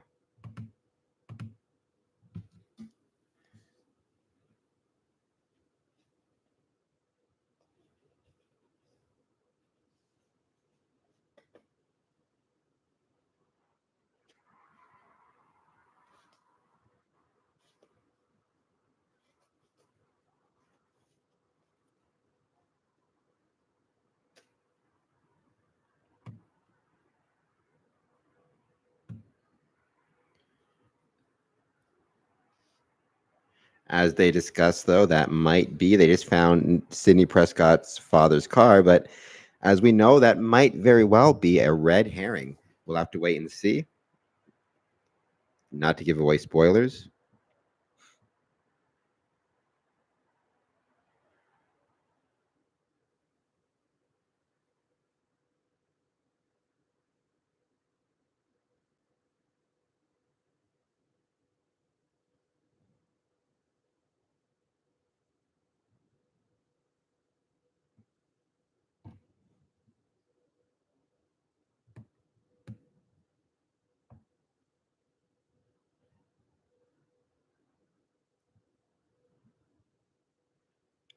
We are about 120 into this movie, into Scream 1996.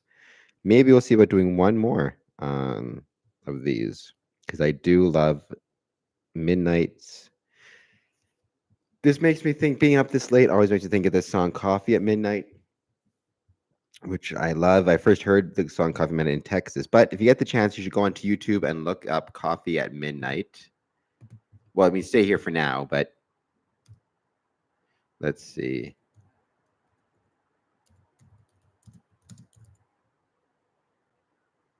song by Stand Atlantic, Coffee at Midnight. Check it out if you can.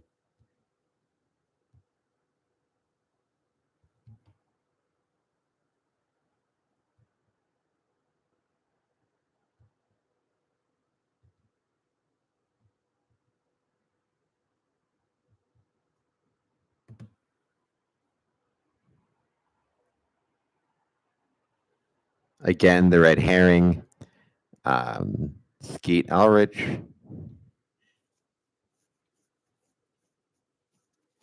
was just quote unquote killed, unalived. I think she got to change the name so much by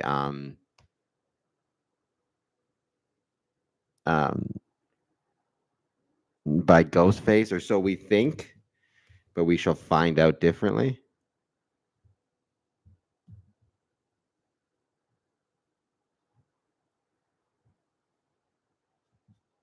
Yeah, no, I think that's true. Well, I think it's like anything. I talked about this in the recent article I wrote, right? You can learn like anything from, like, if you love something, or who was it who wrote about this? And he said something really clever. I thought Chuck Klosterman wrote about this. Chuck Klosterman is a great author. He wrote this book called Sex, Drugs, and Cocoa Puffs in 2001, I think it was. But I love what he said. He said, like, there's a million different ways to understand the world, and you can try to understand the world through science and art and philosophy, or you can try to understand the world through pop culture and the things you like. And for me, and so he was saying, like, he tries to understand the world through watching The Real World on MTV or Saved by the Bell or, sports or whatever it is. And for me, I try to understand the world through things like Freemasonry, first and foremost, because I love Freemasonry, as well as my other loves, such as horror movies and professional wrestling. And I feel like in the same way that, so yeah, you can learn a lot about the world if you love things and you try to take them somewhat seriously. I think it's very possible that you can love the world, or you can learn a lot about the world. And you can learn a lot just about yourself and the things you like. If that makes any sense.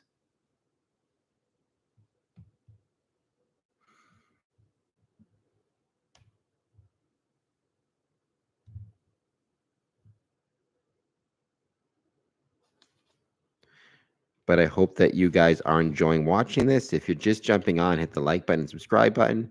We're here watching Scream from 1996, and we are an hour and 23 minutes into it.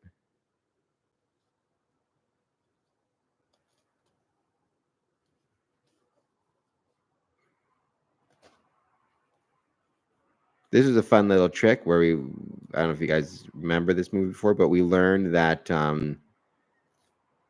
the video that they're using to watch the party in the house is on a time delay, which is it was another one of those little, like, surprising things, right? I think that's what this movie does so well. Lots of little surprises and red herrings, and this is another example of that.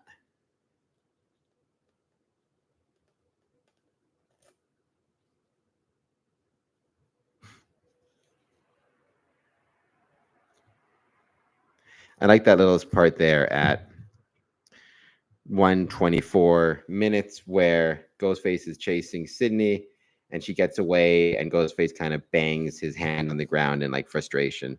Again, another example of the human quality of this killer. This isn't Freddy Krueger, or this isn't Jason, this isn't Michael Myers, where there's like this weird supernatural quality to them, or this kind of like there's kind of all powerful nature to them. These are people, and they're have that infallibleness to them, which is really interesting to watch. I think it makes them a really interesting killer. It's almost like, in a weird way, it's like Chucky from Child's Play, where it's the same thing. It's like they have a lot of disadvantages, or at least they're on equal footing in some ways to the victims they're chasing. So I think, like, it strikes me, I haven't watched Scream in so long, Um, the number of times Ghostface gets his ass just kicked in this movie, where he gets, hit on the head or knocked over or whatever it is, like he is going to be suffering from some, or they, because there's two of them, spoilers, they are going to be suffering from some major concussions. Um, or some major trauma. Um, I think that's true for almost all these movies, right? And then that's not even counting what happens to them at the end or what they choose to, when they're stabbing each other.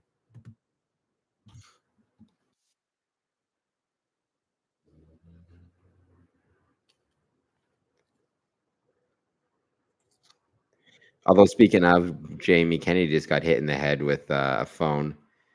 Well, an old 1996 kind of brick cell phone looking thing, which probably was pretty painful.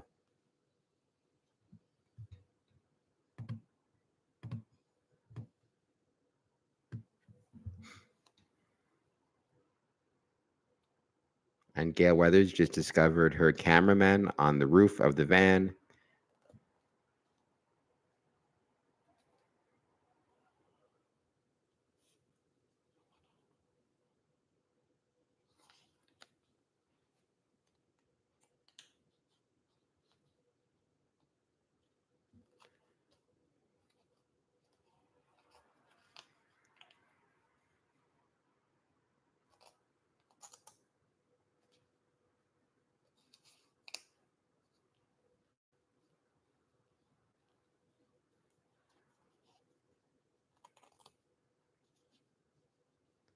And if you're just joining us, welcome. We're here hanging out, live streaming Halloween midnight. The best time to do this, the best time of the year. I love Halloween.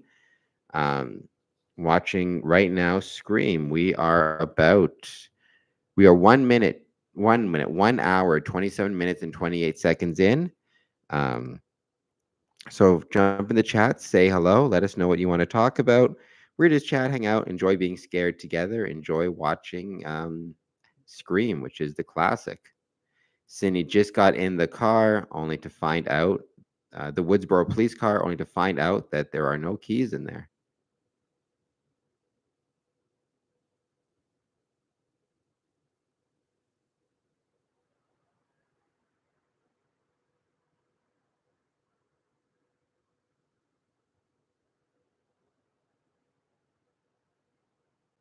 The Mermaid series on, I don't know what that's about. Is that actually about mermaids? Or never heard of that before. But if your mom enjoys it, then that's awesome.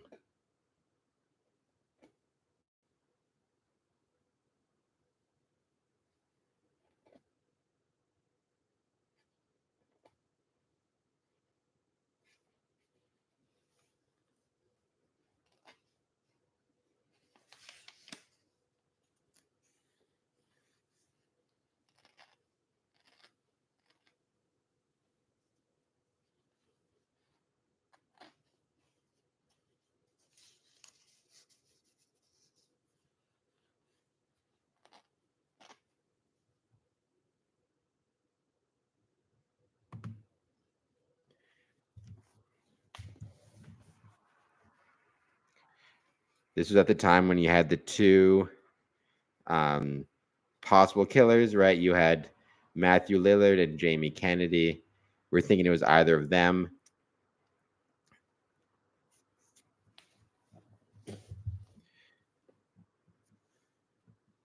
The thing, she does the smart thing, which is close the door on both of them, which is what I would have done in that same situation.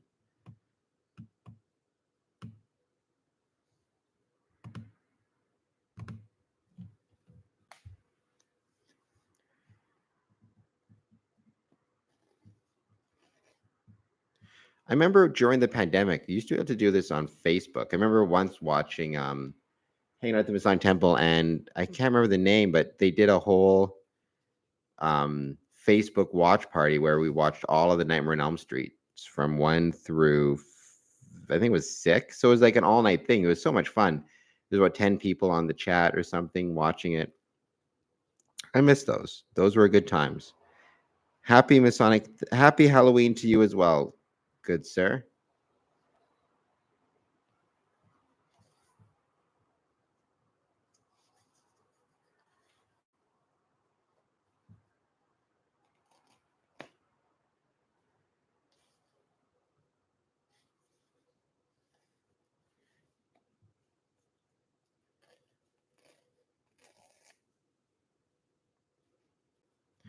This is the big reveal for one of the killers, Skeet Ulrich.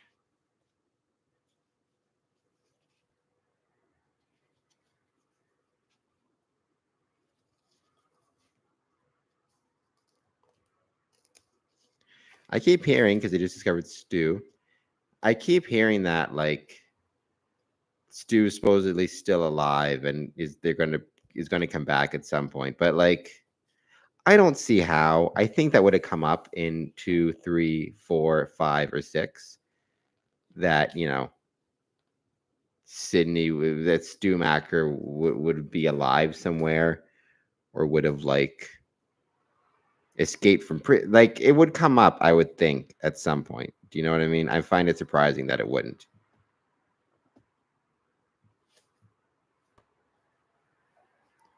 Also, Stu seems pretty crazy, so I don't think he just hang out in the sanitarium.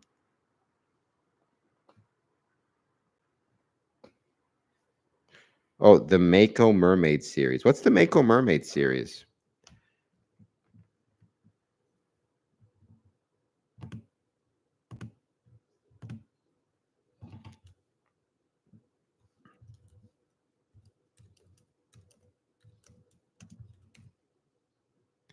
An Australian television program.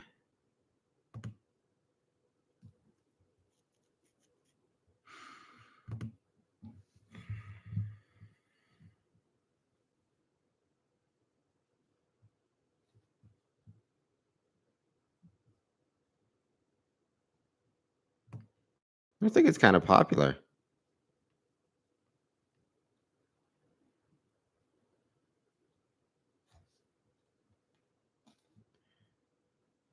From 2013 to 2016. All right, cool.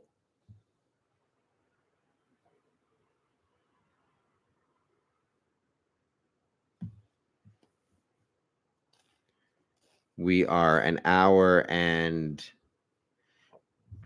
32 minutes into this, and we're talking about the motive and Nev Campbell's mom's decisions in life, which actually comes up again in Nightmare on Elm in Jesus, which comes up again in part 3 in Scream 3, where it they kind of talk about maybe some of the reasons why Sydney's mother made some of the choices that she did. Just kind of interesting, kind of foreshadowing.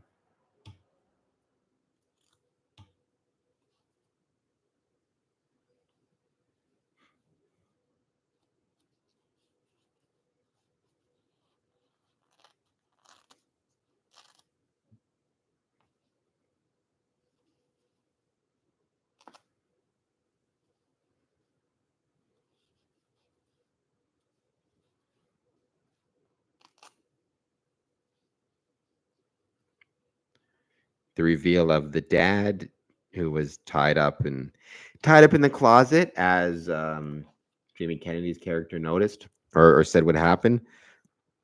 What I find so interesting about this also is that, like, I do wonder sometimes, because they both, at least as far as we know, from canon, or unless something changes canonically, based on what we know, both of the killers from part 1 died at the end of the movie. So I wonder what they would think about the fact that you now have that, what these characters would think about the fact that kind of their life was turned into Stab and then Stab 2, and like there's a movie within the movie universe, which I think is really interesting. I wonder what the characters would think of that. Makes sense. They were kind of so obsessed with horror movies that, like,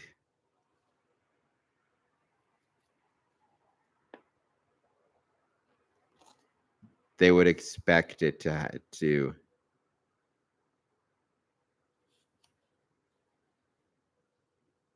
they would maybe they'd be happy because they were so obsessed with horror movies. Maybe they would be happy that their escapades got turned into not only a movie but a whole franchise called Stab.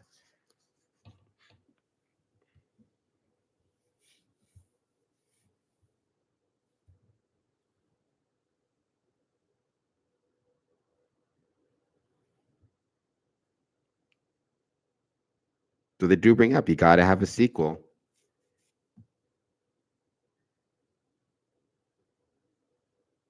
I like this line. Movies don't create psychos. Movies make psychos more creative. I also like the part here. I feel a little woozy here. It's a great line delivery too. It's really funny.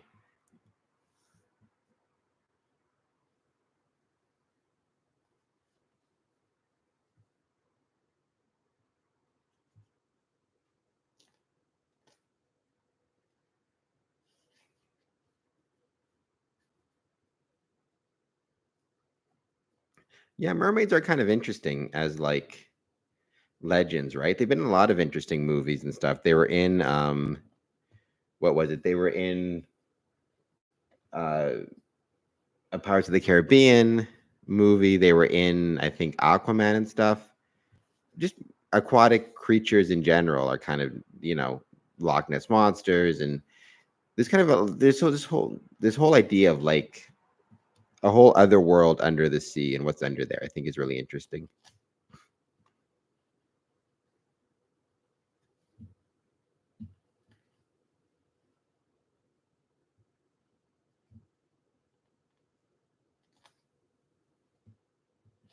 We have just got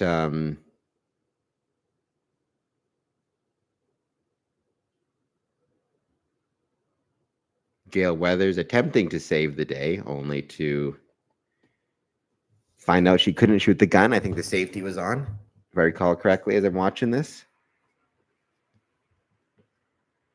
I think that's an alien you put on there drinking coffee, which seems wonderful. Once again, nothing better than coffee at midnight, or at this case, coffee at 1:53 in the morning, Eastern Standard Time.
I do really like once again Skeet Ulrich and Stu Macher, Loomis. I think Stu Macher, Matthew Lillard does a great performance here as kind of the. Going to give that a 100. So I love the performances that they're doing there. If you're watching in the chat, give more 100s. 4 at the 1 hour and 39-minute mark and 32 seconds. The performance of Skeet Ulrich and particularly Matthew Lillard as Stu Macher for doing a great job.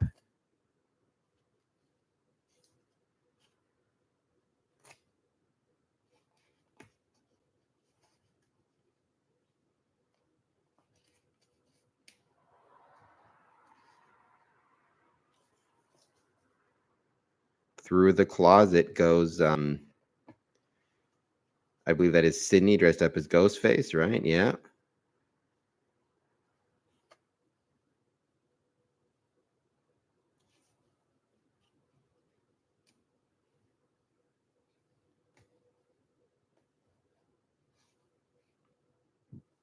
Awesome, badass role by Sydney there, getting on top of Stu Macher.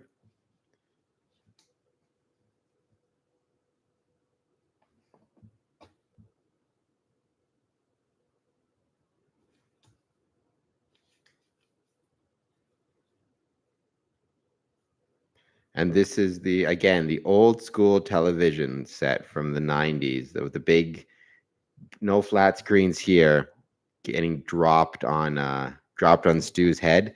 Classic part of the movie. Great part of the movie.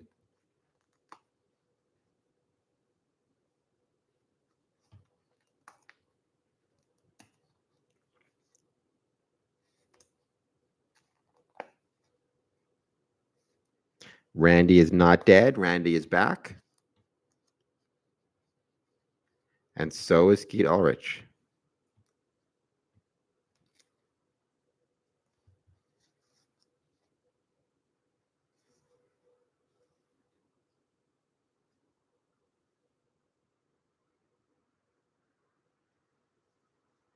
Only for Gail Weathers to come in and save the day. Good night, Courtney. Thank you so much for joining. I know it's late, so don't have to stay up with me. By all means, get yourself to sleep. Hopefully, I'll be back tomorrow. I'm going to try to do another one tomorrow at 11:30. I can't make any promises, but if I don't, I'll definitely do another one of these soon, and we'll talk more. This was a fun one to do that had nothing to do with Freemasonry, but the next one I do, I'll make it about Freemasonry for sure. Drop a few hearts and a few hundreds and have a good night. And thank you for joining. Hope you enjoyed your sweet tea and your chicken teriyaki as well. Gonna have a great ending to this movie in a second.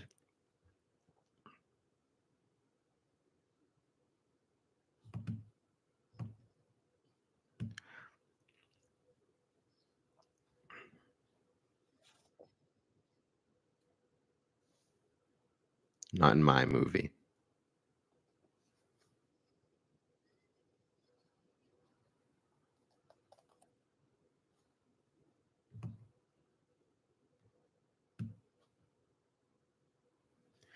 I like this part as well with the ending where they have Gail Weathers reporting the news.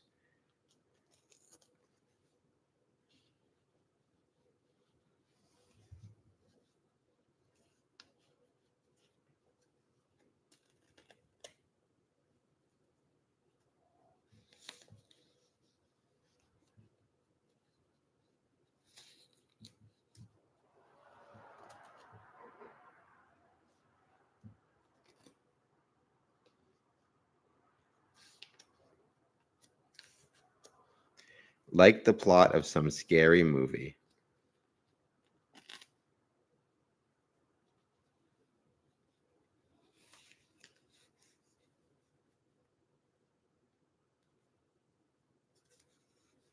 This is a great song.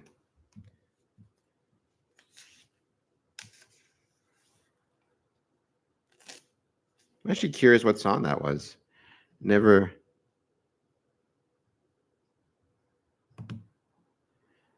actually here. I'm gonna do a quick YouTube check or Google check before I go on to another movie. Scream 1996 soundtrack. Let's see.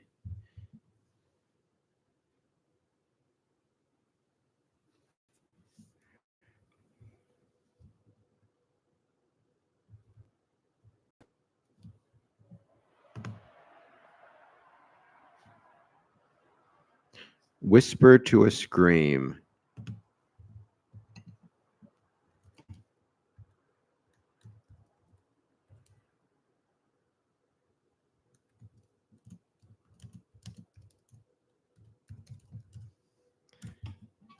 No worries, Courtney. I'm happy to talk about this stuff. I'm always enjoy it. So apparently,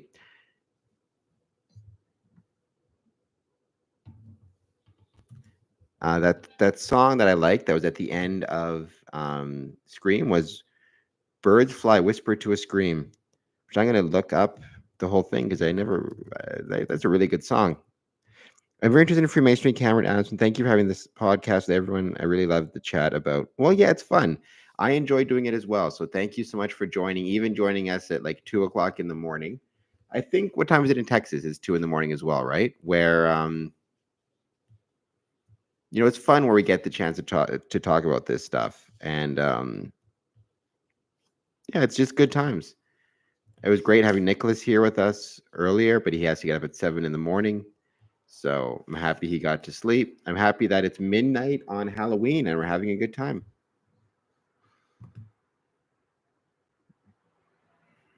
All right, let's go back to Tubi. And let's thank Tubi and let's see what else we can find. See if we can find more horror. Once again, it looks like coffee and midnight emoji, or I'm not sure what that creature is, but drinking coffee. Or it looks like maybe you're drinking tea. Whatever they're drinking, that looks awesome. What do we go with? We could go with Practical Magic because I love Practical Magic. We could go with Unfriended Dark Web. We could go with Scream 3.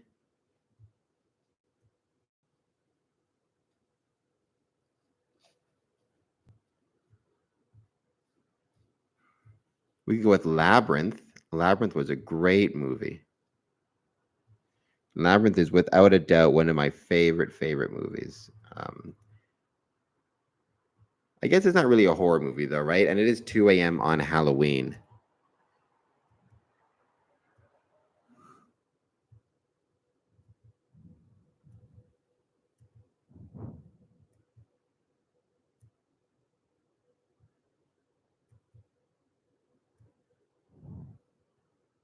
Do we go with? Yeah, let's do it. Let's go with actually Practical Magic.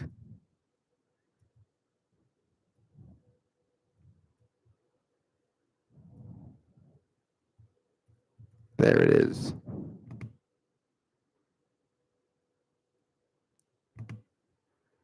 We've got Practical Magic all queued up.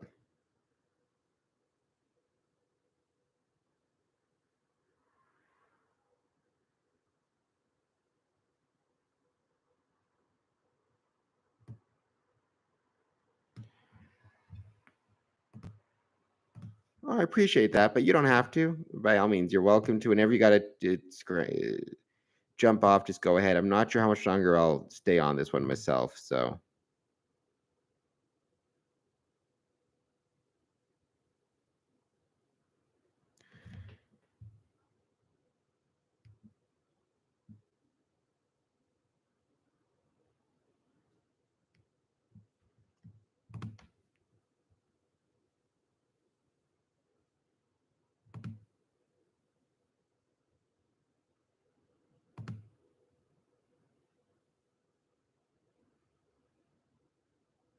$1:03 p.m. or 1:03 a.m.?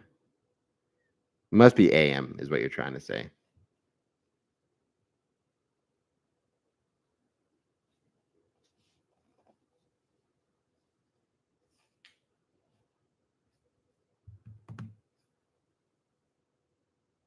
All right, so we have started Practical Magic as of 2:04 in the morning.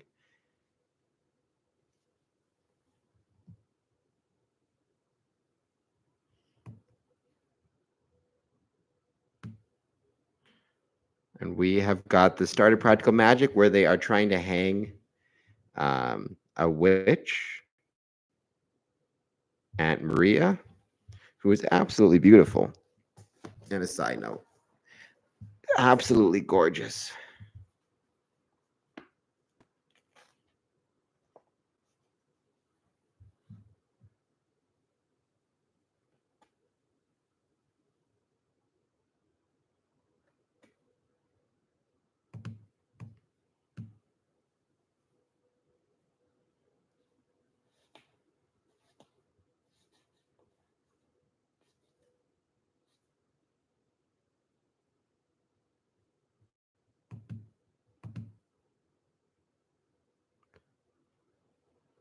All right, if you give me 1 second, I'm going to be right back. I'm going to leave my friend here to watch Practical Magic with you. I don't know if you can see him.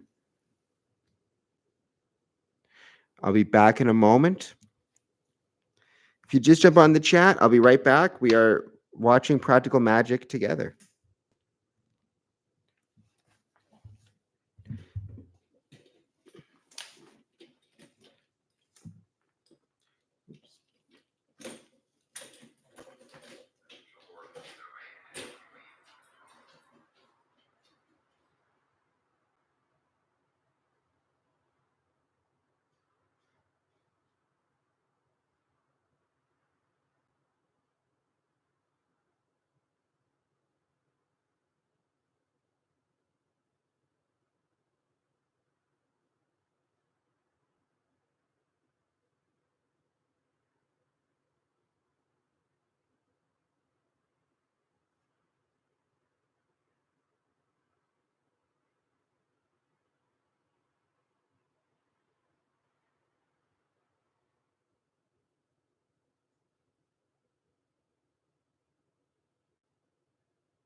All right, I'm back.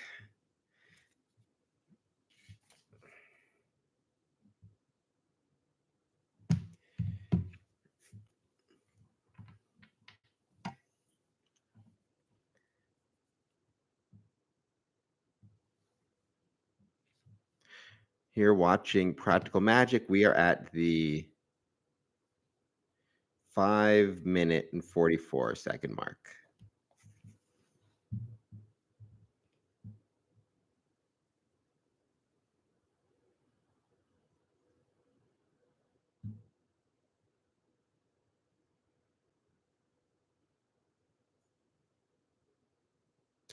Speaking of, I do want to watch. Cody Leach has a really cool reacting to your reacting to your Halloween franchise hot takes. That looks like it'd be fun to watch. So I may check his stuff out. I like Cody Leach a lot in terms of YouTube stuff. I think he does really good work.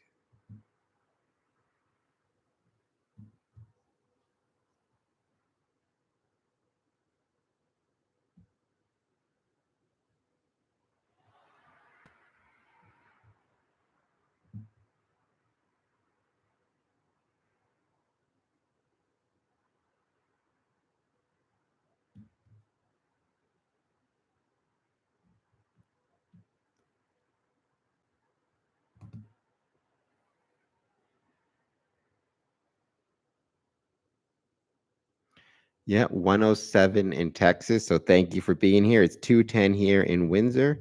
If you're just joining us, by all means, jump in the chat, hit the like button, hit the subscribe button. We're here watching scary movies in honor of Halloween and midnight on Halloween.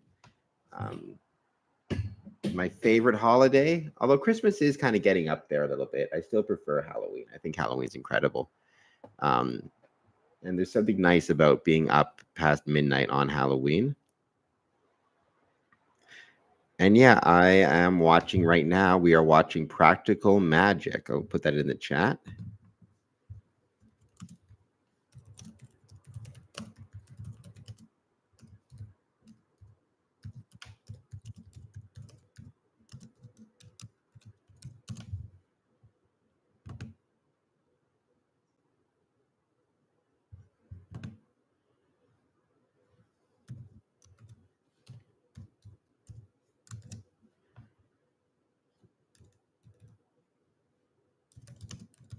We are currently at the scene where the Sandra Bullock character as a child is trying to invent a man who doesn't exist, so she'll never have to fall in love.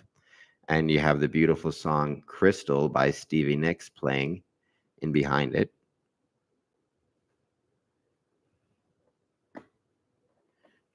What's super interesting is I just found out that they're actually apparently making a Practical Magic Part 2.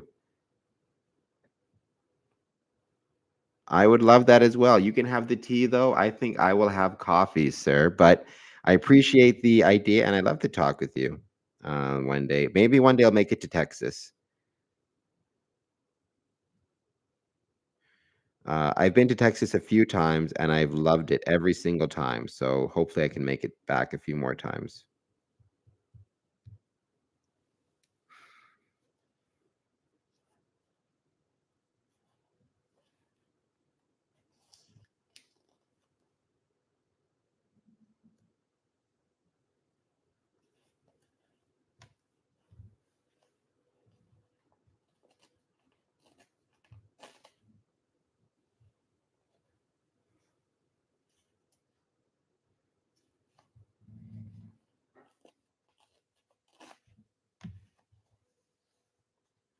Thank you so much, Courtney, for all the support as well. It is very, very much appreciated.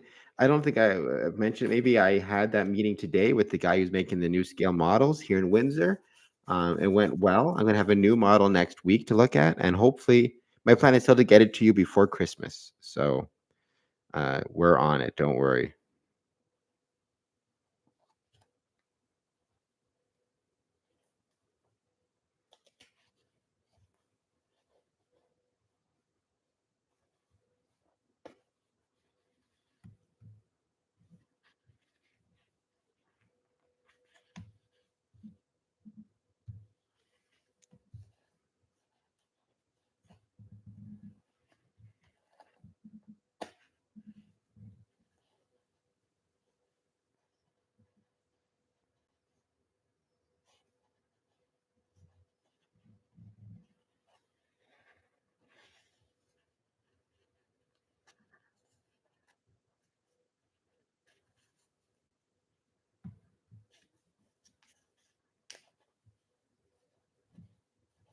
I like that line there at where we are.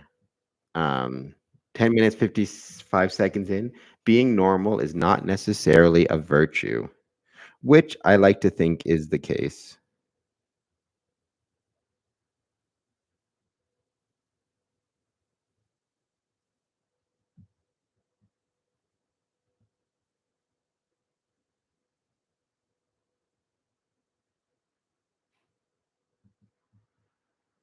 Great soundtrack to this movie, too. The two songs by Stevie Nicks are really, really good. The one by what is it? Crystal is great, and then but if you only knew Stevie Nicks and Sheryl Crow, and then Sheryl Crow is this song here. It's a great movie, great soundtrack.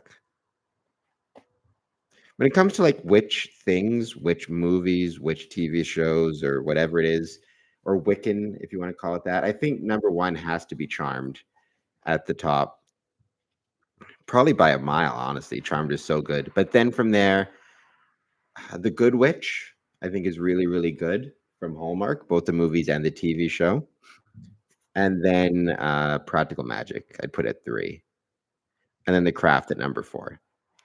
There you go. That's my ranking. I mean, if you have a ranking yourself.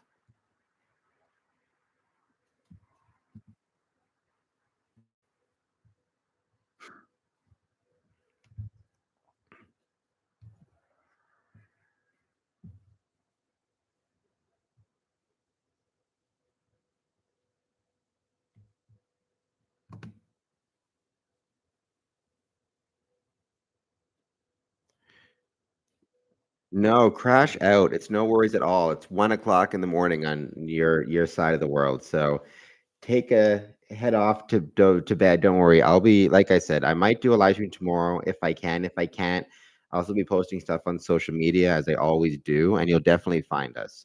I'm able to keep awake because I got lots of caffeine in the form of coffee, and even I got all sorts of Halloween candy and stuff. So this will keep me energized. But yeah, take a crash out. No worries at all. If you haven't done so yet, I think you have, but before you go, hit the subscribe button, leave a few more likes or hearts or whatever it is, and crash out.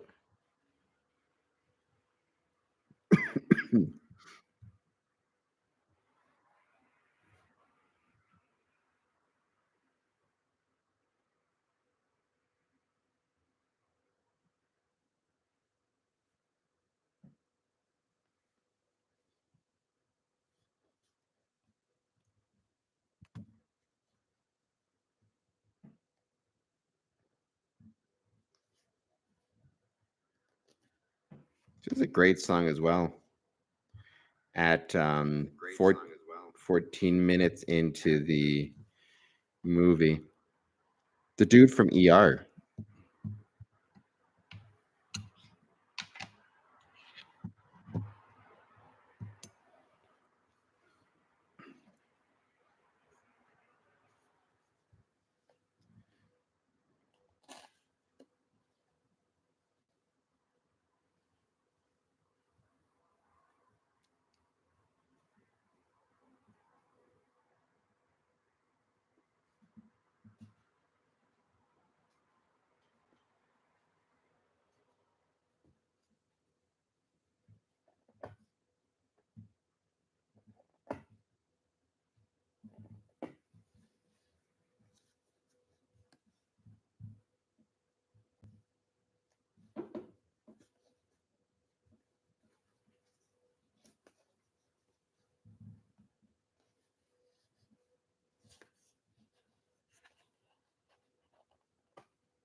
Does quantum mechanics imply multiple universes? I do not know, but that's a good question. It's a question worth asking.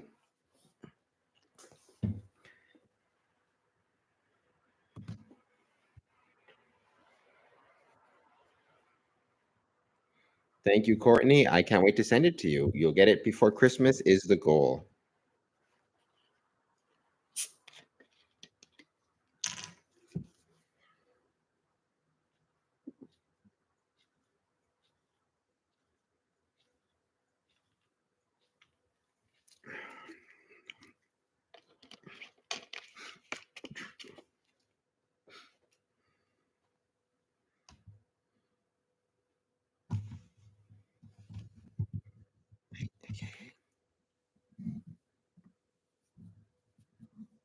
I don't know if you guys can see, but I got a cat down here. I could show if I could. Come here, Bandit. Cat's name is Bandit, by the way. She is the greatest cat in the world. If I should just jump up here, I could show her to you. This will help with the stream. People love to see cats on YouTube and on the internet. All right. She never wants to come up for some reason when she'll like play with the wires on the microphone and stuff, but trying to get her to actually jump up in front of the camera is like a nightmare. I don't know why. Oh, for heaven's sake. All right, well, she's down there. You just have to trust me. My cat's down there.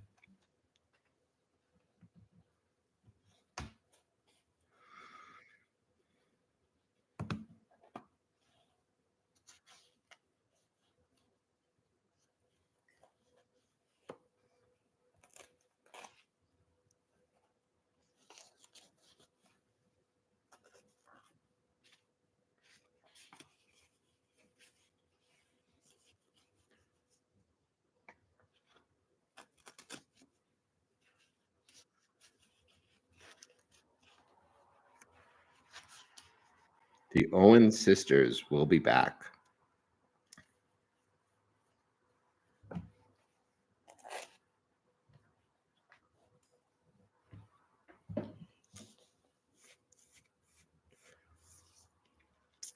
Bandit is being difficult. My cat is always playing with wires. Hey, yes, hi. Hi. Hi. Oh, I got her. All right, let's see. Now I just got to find a way to pick her up without damaging anything else. Okay. Here she is. Oof. Oh, no, nope. That's my microphone wire. There's my cat Bandit. Nope, this is my microphone though. But you can still say hi. Say hi to the people. Yes, this is my cat. She's not a full black cat, but she's a little bit of a black cat, so it kind of works for Halloween. Black and white cat. She's called Bandit because it kind of looks like she's wearing a mask with the way she has black around her eyes, so she looks kind of like a scary cat or a burglar cat.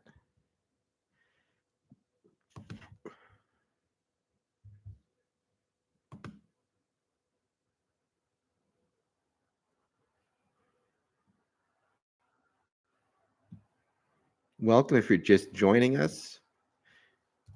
Jump in the chat, say hello.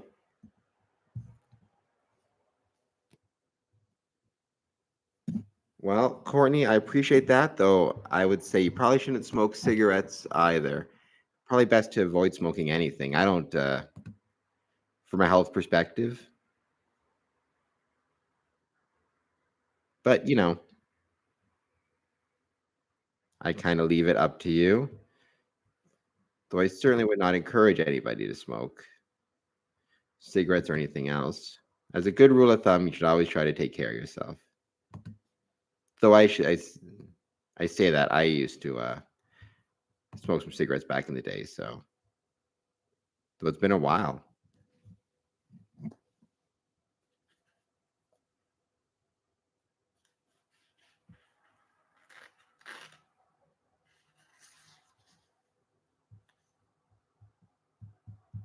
Might have been actually kind of fun to do a Good Witch marathon. Speaking of, what might be kind of fun to do one day is, for Christmas, do a Hallmark Christmas movie marathon.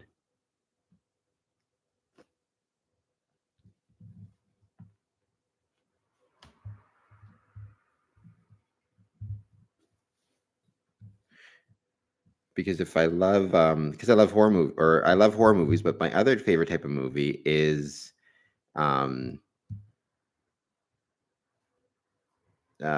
Hallmark Christmas movies. I love those. My favorite one is probably Jingle Bell Bride. Though I love the Christmas and Evergreen movies as well. On a side note, but anyways, maybe for Christmas, I would do a Hallmark Christmas movie marathon with the same idea, where maybe even midnight Christmas Day or midnight Christmas Eve, we watch some Hallmark Christmas movies. Um, do another kind of stream.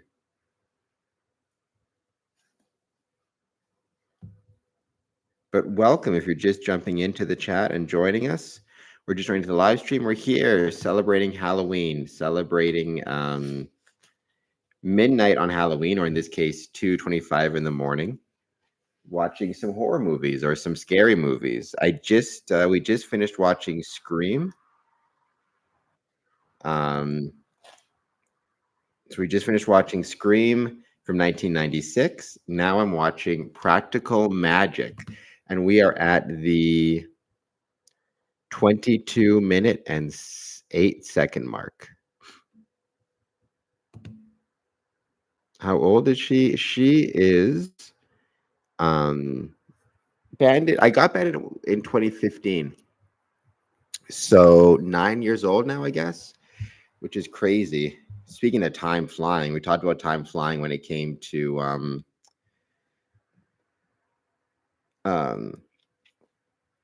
watching Scream, which came in 1996, and seeing all the technology changes and stuff. The fact my cat is 9 years old is crazy as well.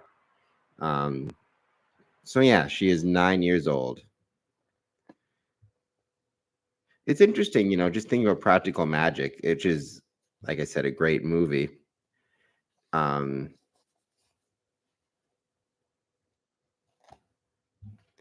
It's like, I think what makes Practical Magic work as a movie that I really enjoy is the same thing that makes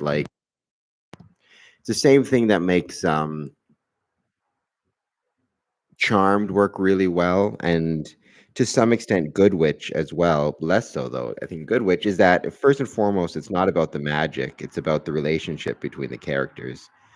The two sisters in Practical Magic, the Owens sisters, and the three sisters in Charmed, right? It's about sisters who happen to be witches, not the other way around, not witches. And I think when the relationship is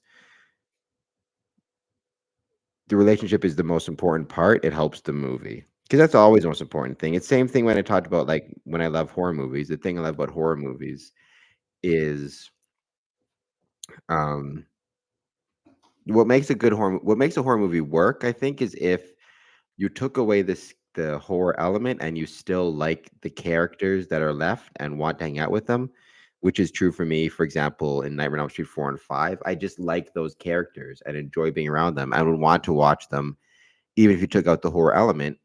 It's the same thing with um, Practical Magic and with Charmed. Even if you took away the magic and the witchcraft, I still like the characters and would want to hang out with them. So I think, to me, that's what makes Practical Magic work. It's good characters that are really interesting to watch and enjoyable to watch.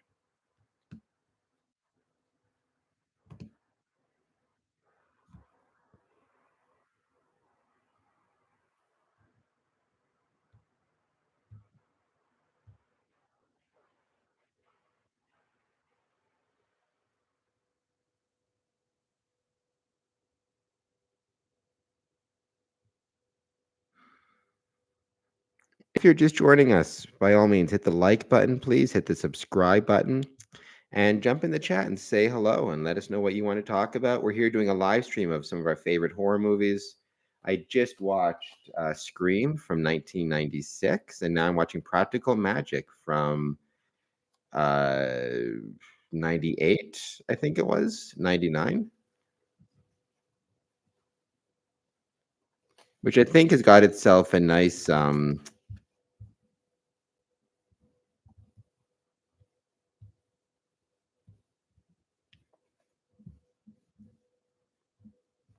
1998, so 2 years after Scream.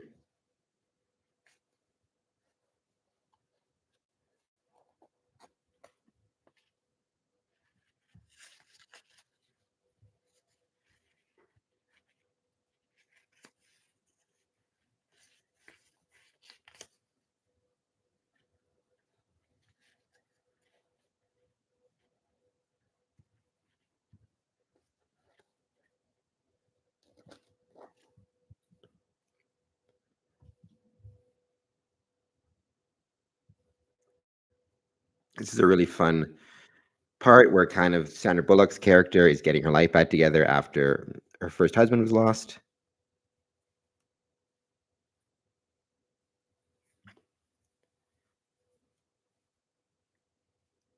I like that quote there. You think in 300 years they'd find something more clever.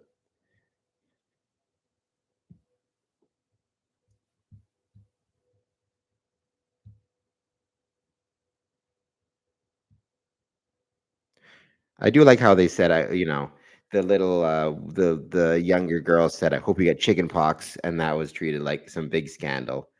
I had chicken pox when I was a kid. It was fine. It was not fine. It was not fun, but it's not the worst. It's not the worst curse in the world I could think of giving to somebody.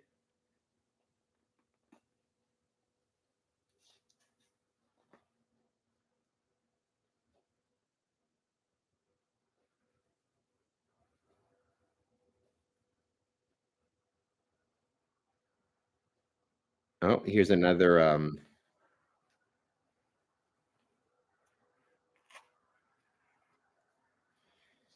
commercial we got on for Play Smart OLG. I got to give a huge shout out to OLG and Play Smart. They are here, located at the Windsor Casino, Caesar's Windsor, which is located right next to my place, basically. And they offer free coffee, or they offer a coffee break with free coffee, especially coffees, 11 o'clock and 7 o'clock every day. So if you're gambling, if you're at the casino and you want to take a break, get some free coffee. They don't just have coffee; they have like cappuccino and all sorts of fancy types of drinks, and enjoy the coffee and take a break, which can be a really important thing to do.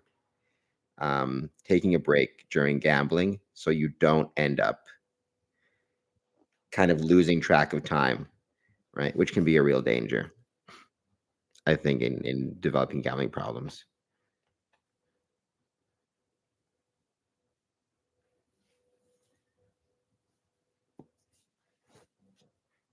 Watching Practical Magic, it's amazing. I forget, Sandra Bullock looks really, really great in this movie. But I think also the setting of it is so cool. Like it just feels like New England. It feels like New England as the leaves change, to quote one of my favorite songs.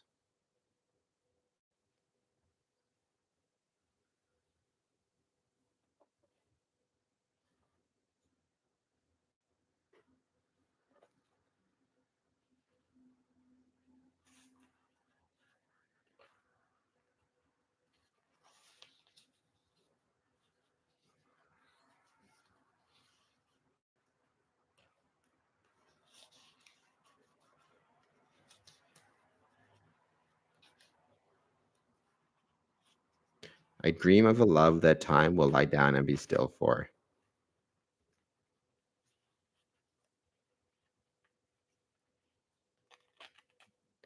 Ah, Courtney, you're still around. Thank you so much for sticking around. I'm impressed. You're kind of hanging in there along with me, even though it's super early in the morning. Thank you for sticking around. I hope the gobbler or the cobbler, I'm guessing. I'm hoping the cobbler is good.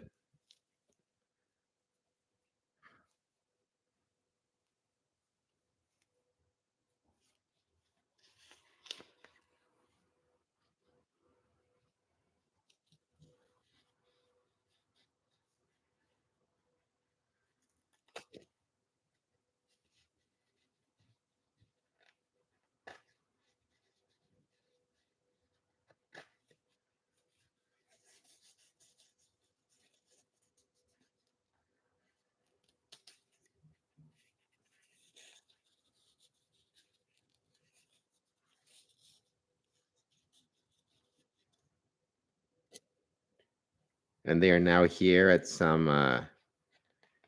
we are 30 minutes in. They're going to Sandra Bullock is going to save Nicole Kidman at what seems to be a very questionable motel. I do kind of like. There's something very cinematic for some reason. I don't understand why about like motels like this that look kind of questionable. They seem to look good on film or look extra skeezy on film. Maybe that's the point, right? They're kind of shot that way. I love motels on the side note. I think they're awesome. I love motels. I love hotels. I love traveling. I love roadside kind of places and small places.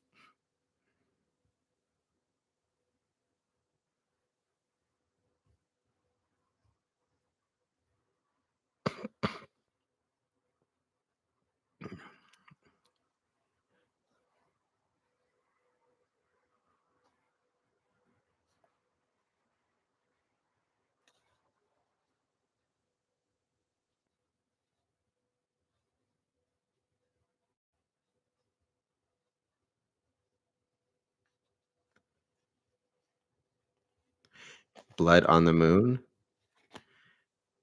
indicating that there is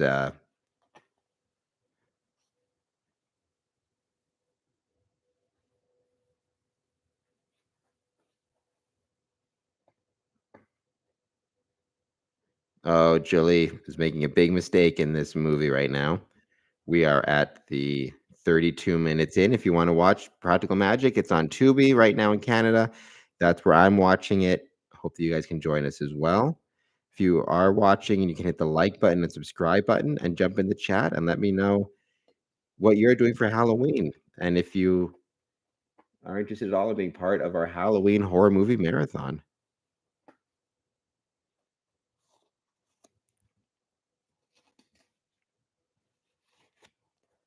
Another great song, "You Were Always on My Mind," though I prefer um, the cover by Willie Nelson. They talk about it in the newsroom, one of the best covers of all time, maybe the best cover of all time.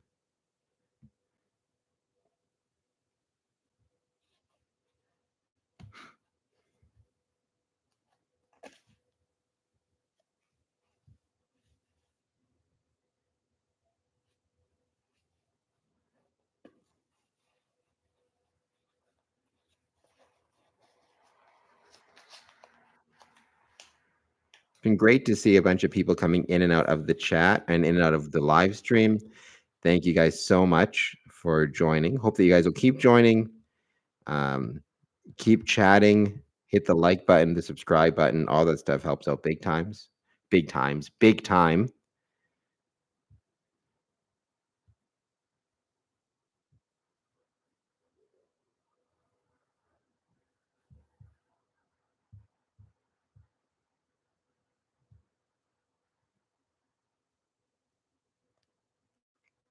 He's from North Dakota, as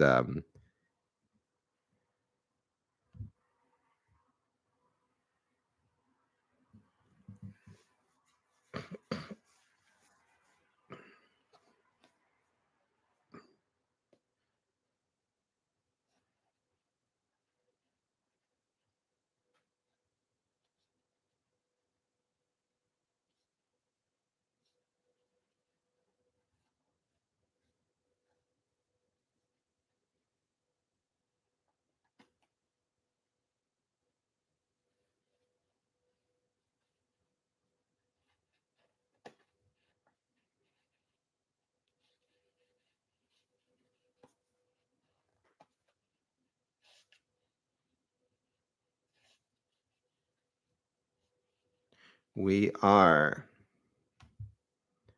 34 minutes in.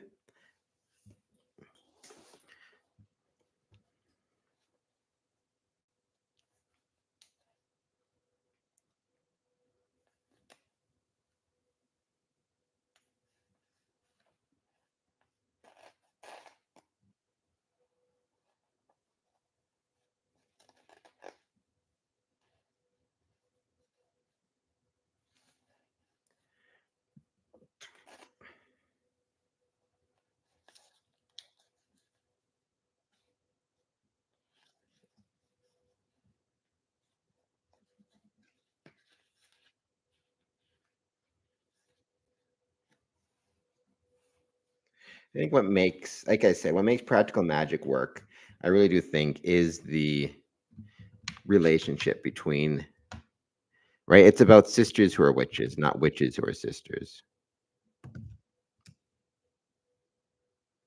They just got to the part where they have now accidentally killed. I can't think of the character's name now. The actor is the guy from ER.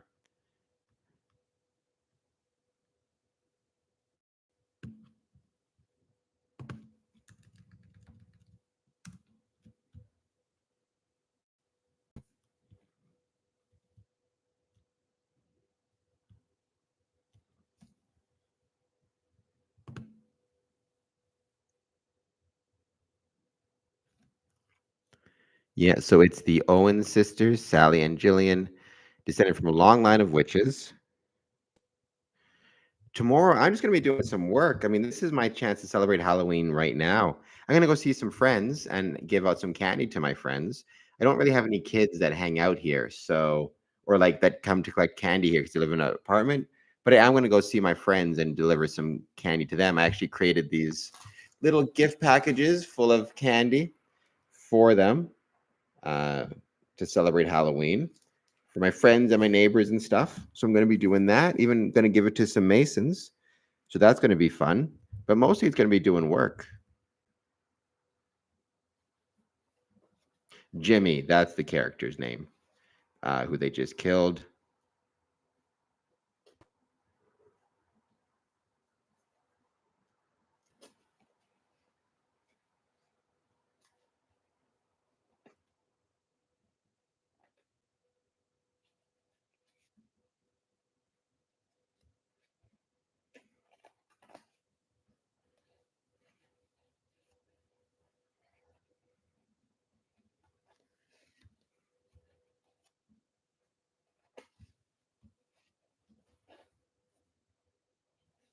And it takes place, like I said, it takes place in Massachusetts.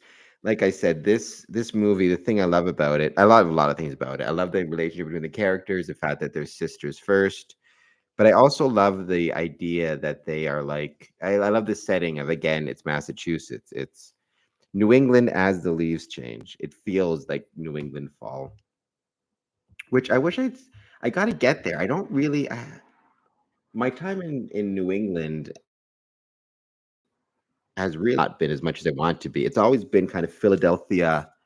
Um, I was recently in Johnstown, which was incredible, Johnstown, Pennsylvania, but I really want to go. Like on my list of places to go visit, it's Salem, it's Sleepy Hollow, it's Maine, it's Massachusetts, it's all of those kind of places, which I really have not spent near enough time in.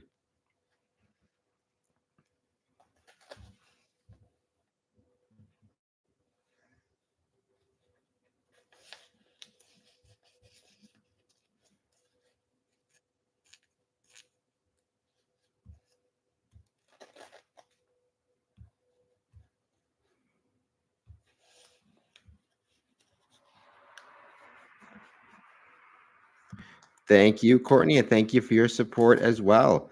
We're still here. We're watching Practical Magic. We are at the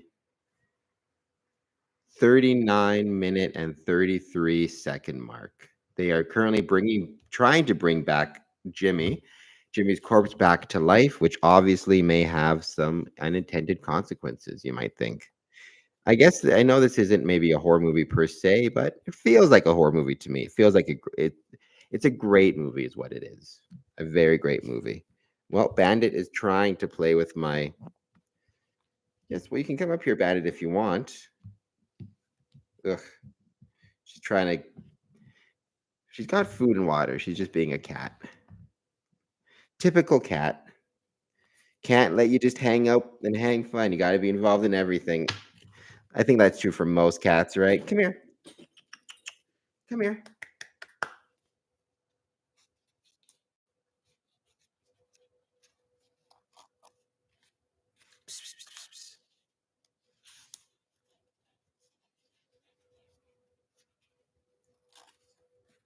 Come here. I'm going to see if I can get Bandit to join us once again. Give me 1 second. Ugh. Come here. Yes. You're a good cat. You're a good cat.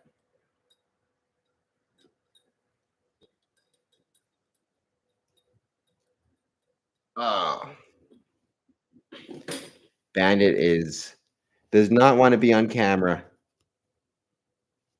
Maybe if I get her treats, she'll want to be on camera more, you know?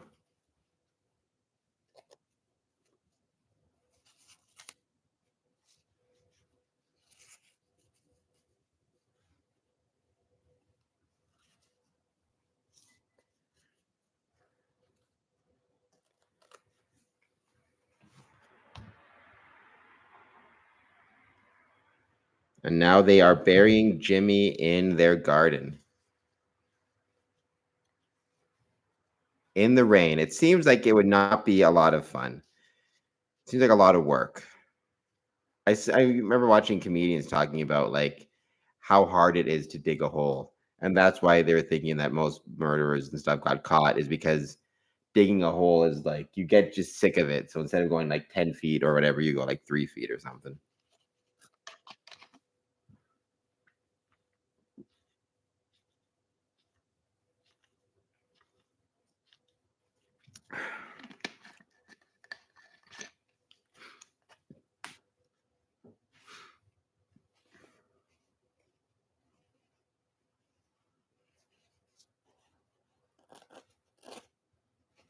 I like that line there. Again, that kind of goes back to what I was saying about the relationship between the characters being the most important thing when they say, "Thank you for being my sister." I think that's a really kind of sums up what the movie's about, or what the movie is trying to be about, anyways.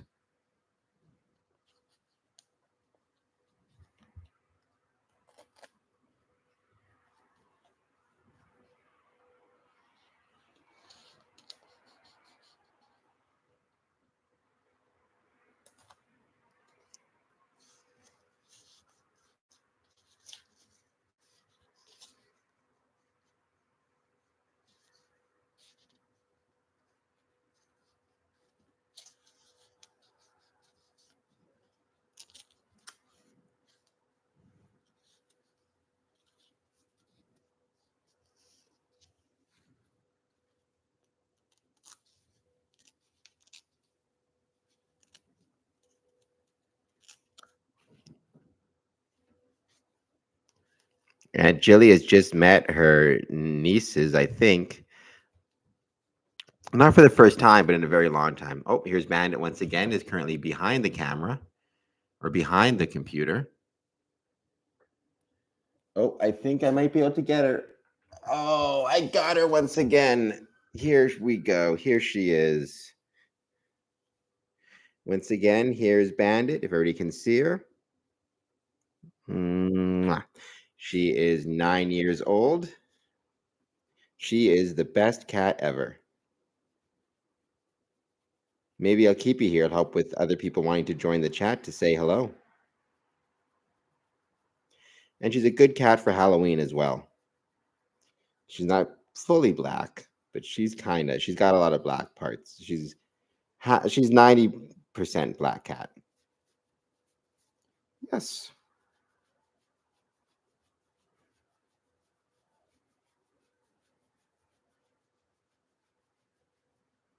Yes, you're a good cat. Who's a good cat? Who's a good cat?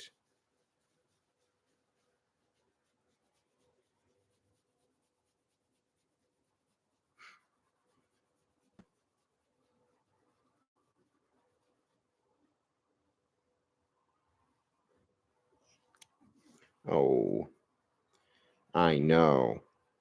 Do you like... See, Bandit has watched every single scary movie with me at some point or another. So Bandit loves scary movies too. I choose to believe that Bandit also loves Halloween as much as I do. Right? Yeah. Though Bandit is definitely not used to staying up this late watching them. Usually I'd be in bed by now. Bandit would be sleeping next to me, as she's wont to do. So if anything, she's probably getting kind of tired. We are now at the scene in the shop where we're actually at the scene at the school of practical magic, where they are creating the phone tree. I like it because they use magic, or Nicole Kidman uses magic to get Sandra Bullock at the top of the phone tree. which again is another one of those little things of like it's about sisters supporting each other.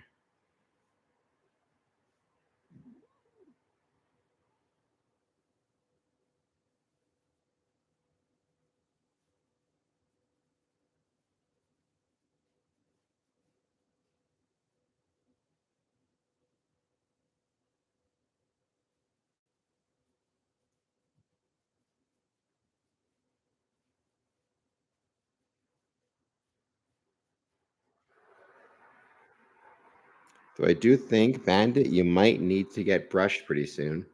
You've got a lot of extra hair. Shedding like crazy. I wonder how many Scream movies there were in all, asks Courtney. There were 6, and there's going to be a 7th. There's also a Scream television series, which I kind of want to watch. I don't think I've ever seen a full episode. I've just seen clips.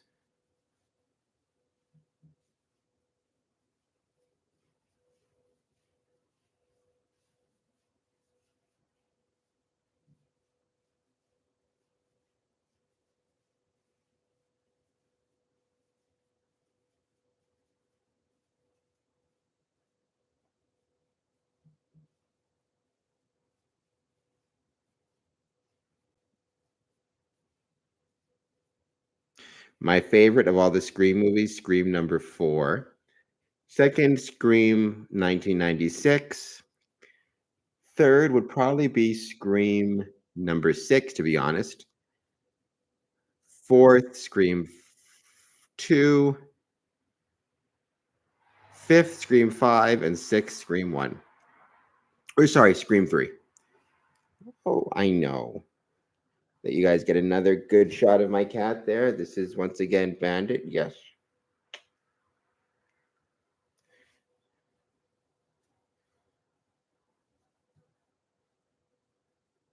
"9 years old, and in my opinion, the best cat ever."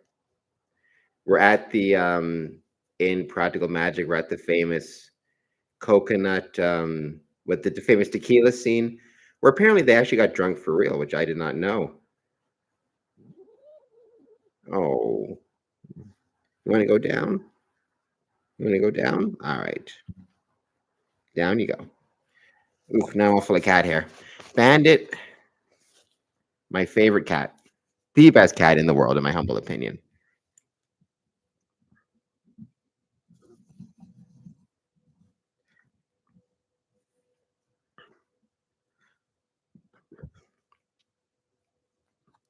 I think Bandit just wants to play with the wires from my headphones. Oh, but you can't, can you? They're not there. I love cats, but they can be a pain in the butt too. But they're still, I'm always been first and foremost a cat person.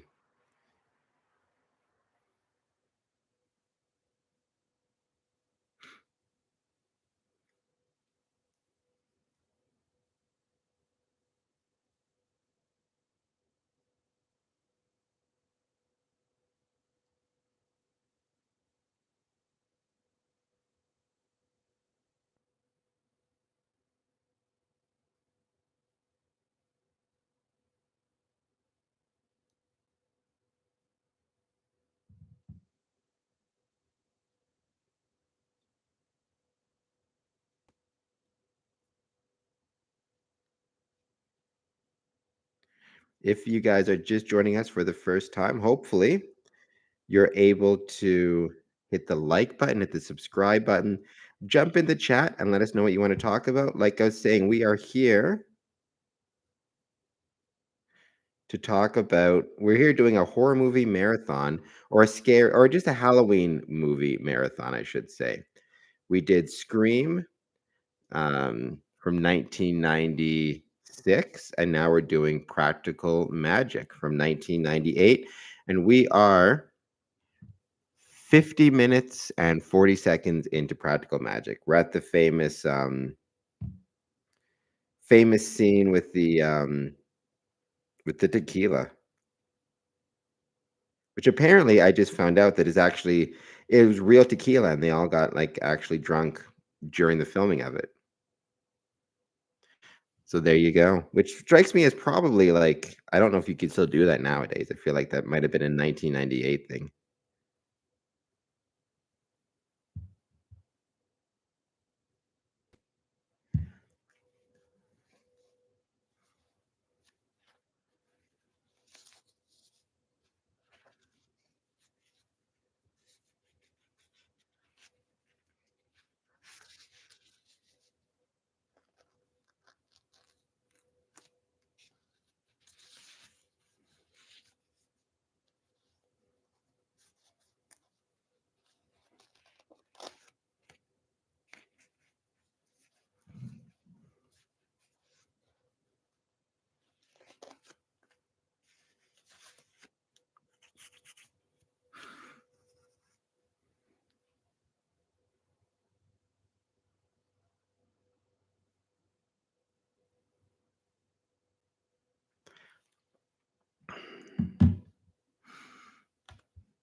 We have two cats, male and female. Male fat cat, female Roxy.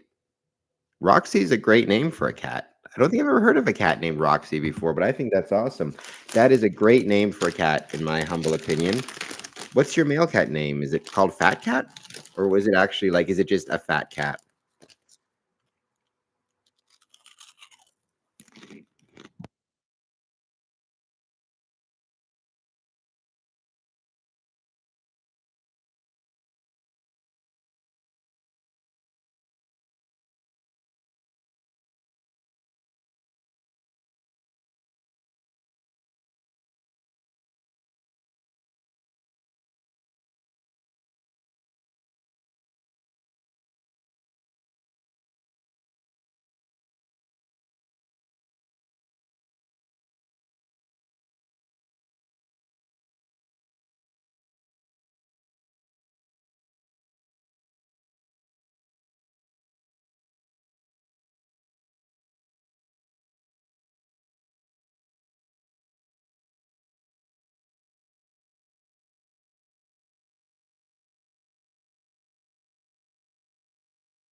Oh, sorry about that. Can you hear me now?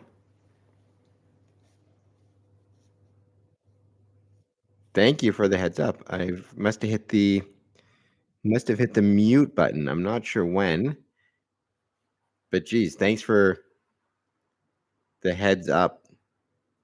All right, well, in that case, I'm going to give another quick reminder. We are here on the live stream watching some horror movies as part of Halloween because I love Halloween and I love being up at night, late at night, and I love scary movies. And now we are watching Practical Magic. And we started off by watching Scream from 1996. Now we're at Practical Magic from 1998. Good thing Courtney is here to let me know that the audio wasn't working. I'm not sure how long it wasn't working, but I'll go back and watch the stream after and figure that out.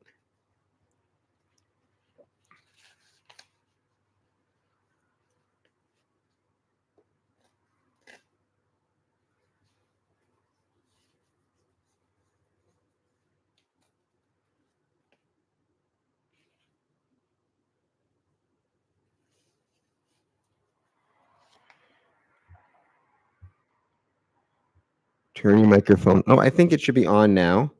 So I think we should be all set. Now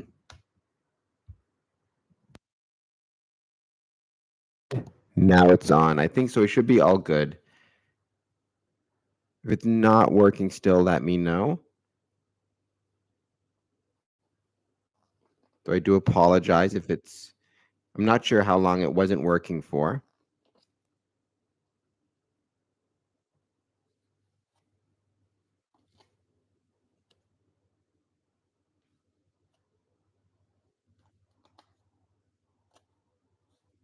Let me know if the microphone is back on and is working properly. It'd be much appreciated.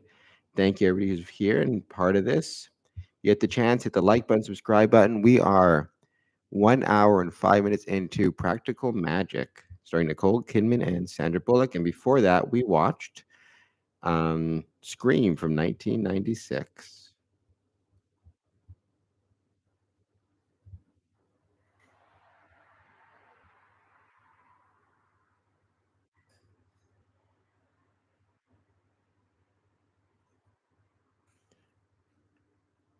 I think our technical difficulties should be over and we all should be able to hear me.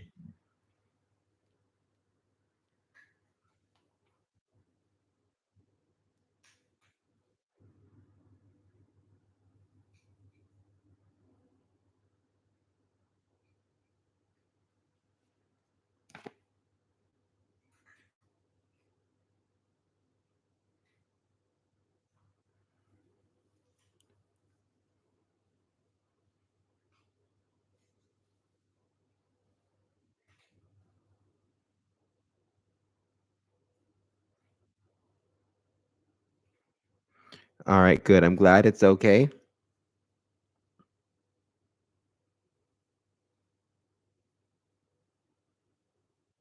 Fully black. Fully black.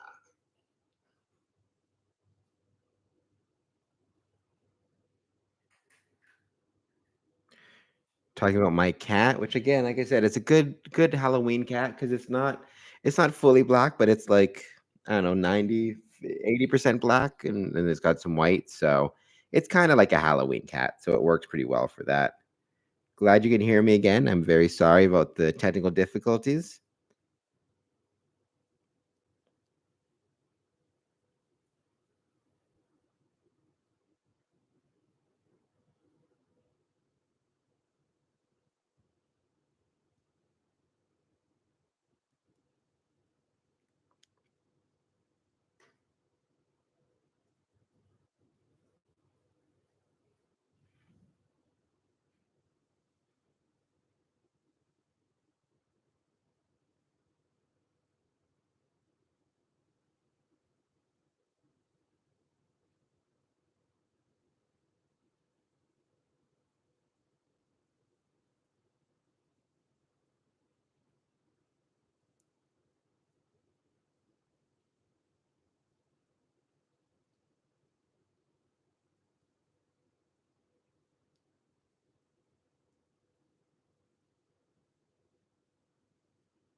We are at the 1 hour and 8 minute mark, and I really do like this part of the movie a lot, where they talk about the importance of symbols and what magic is, and the idea of how it works when it comes to, um, they use example of a sheriff's badge and the power that that badge has as a symbol.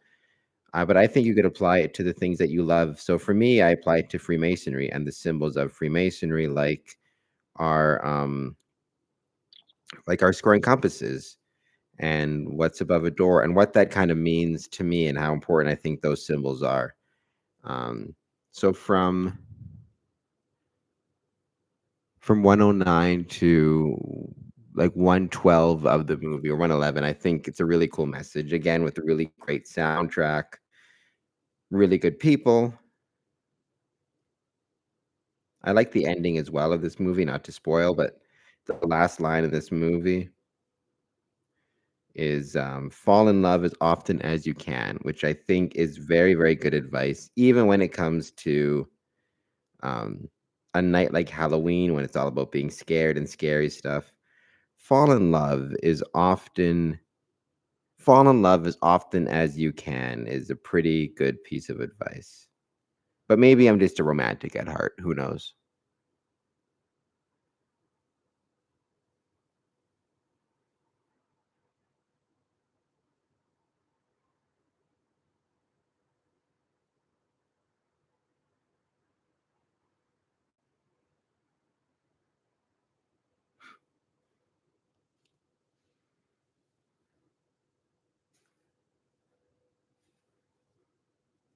Speaking of scary movies and horror movies and Halloween, I guess Saw is 20 years old, which is also insane to me. So it'd have been 21 when it came out. What do you guys think? Do you think it's still scary 20 years later? I remember I used to really like the Saw movies. I thought Saw 2 was really, really great. Um, I think Saw 2 is the best one of them all. I really enjoyed Saw 10, the most recent. So there's a lot of really great ones. And remember for a while they were churning them out like every year, one time per year on the Halloween, which is crazy. So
I am a worshipful master, and I'm very proud to be a worshipful master. There's a lot of work involved in it. People don't realize, I think, how much work is involved in being a worshipful master of a lodge, or just being a mason in general, and actually like caring about being a worshipful master. So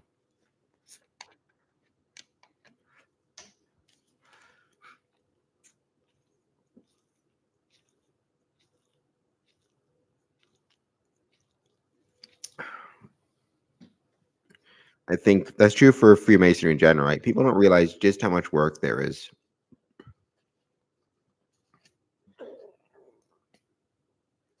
And I think if you care about anything, there's going to be a lot of work involved in it, a lot of work that you have to do to make it work and make it be successful, you know?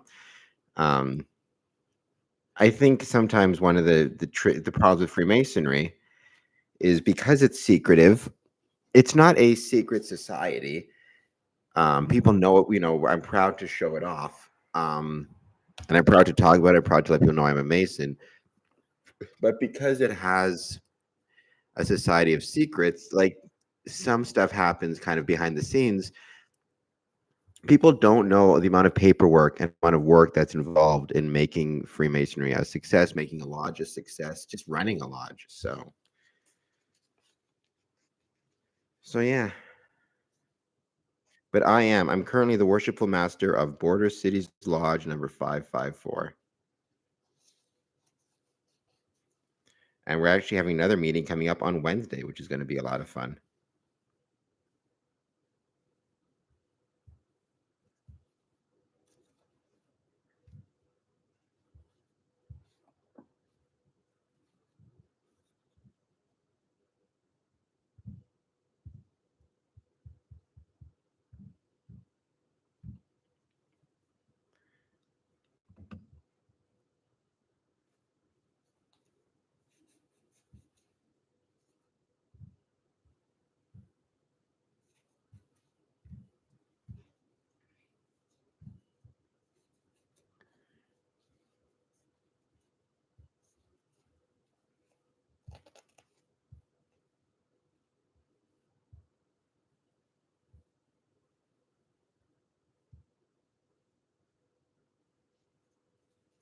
We've had about 7 people join us for this, which again, since we started this at midnight, 7 people ain't bad at all. And it's been fun talking about scary movies. It's also been fun talking about, like Courtney had mentioned, right, that I am a worshipful master and proud of it, despite the fact that it is a ton of work.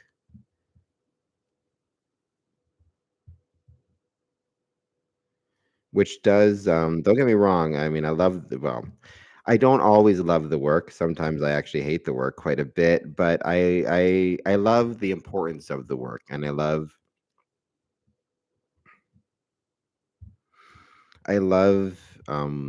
the fact that I feel as though being a Freemason can make a very, very big difference in the world and to the world. So, and the health of people, there was recent studies that showed that being a Freemason in Texas, the average life expectancy was 10 years longer, more. So I love that kind of stuff and being a part of it.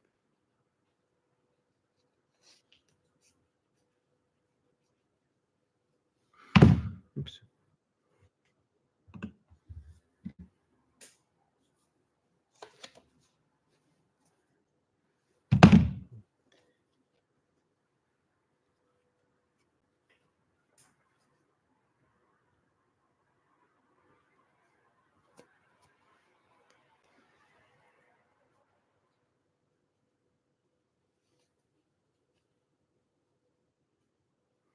We are at 116.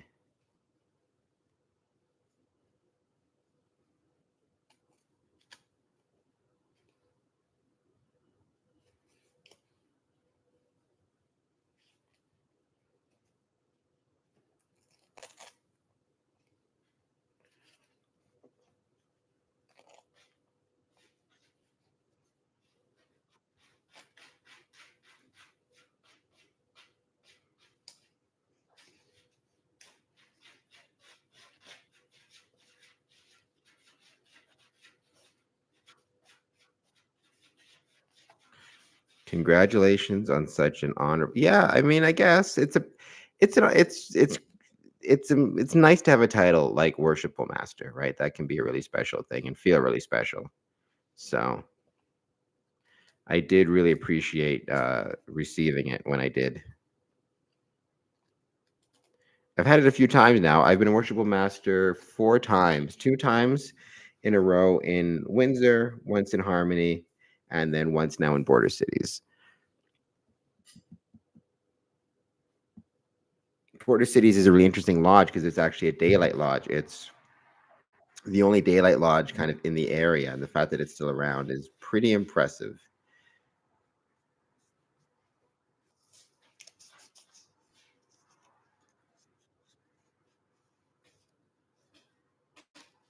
Thank you, Courtney. I appreciate that very, very much.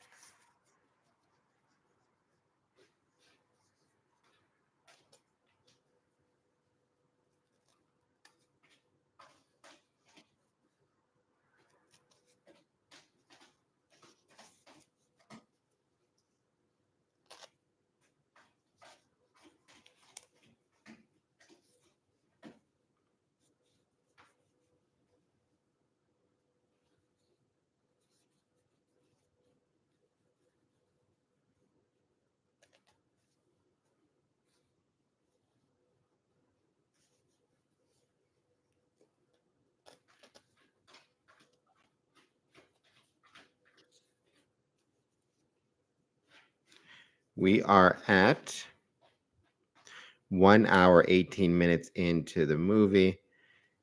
The FBI agent is trying to figure out how to deal with Sandra Bullock.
We are at 120 into this movie.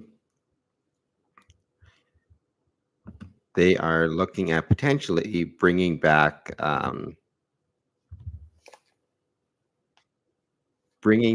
Jimmy, the evil spirit.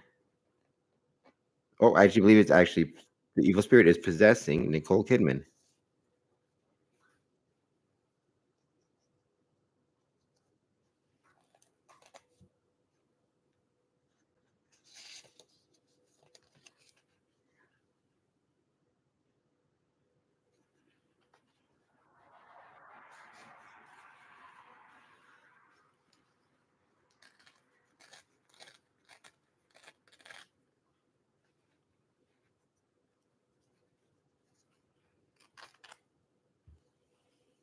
Pretty good special effects, I'm going to say, for the time when this movie was done as well.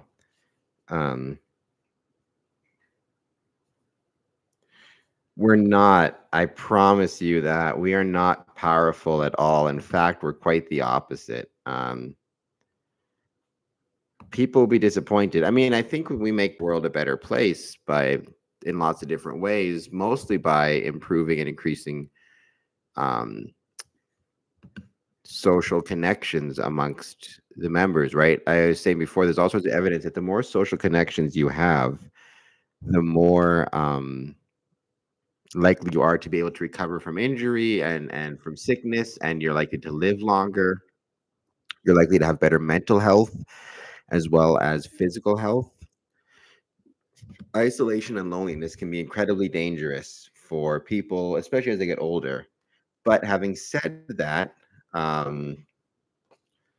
no, Freemasons aren't powerful in the sense of like, I don't know, like political power or anything to that extent. That's not what Freemasonry should be, right? That's not to say again Freemasons can't try to support their communities. I'm a big believer that Freemasons should always try to support the communities in which they're located by being a cheerleader and trying to work with the governments when they can in whatever ways they can. But that doesn't mean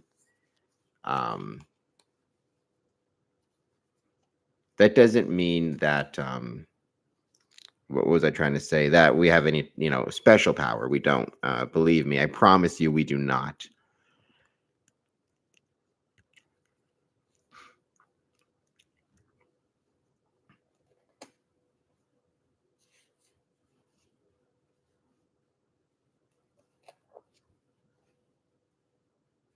We are at 1 minute 23 in, and they just discovered the spirit of Jimmy, first possessing one of the Owen sisters, and then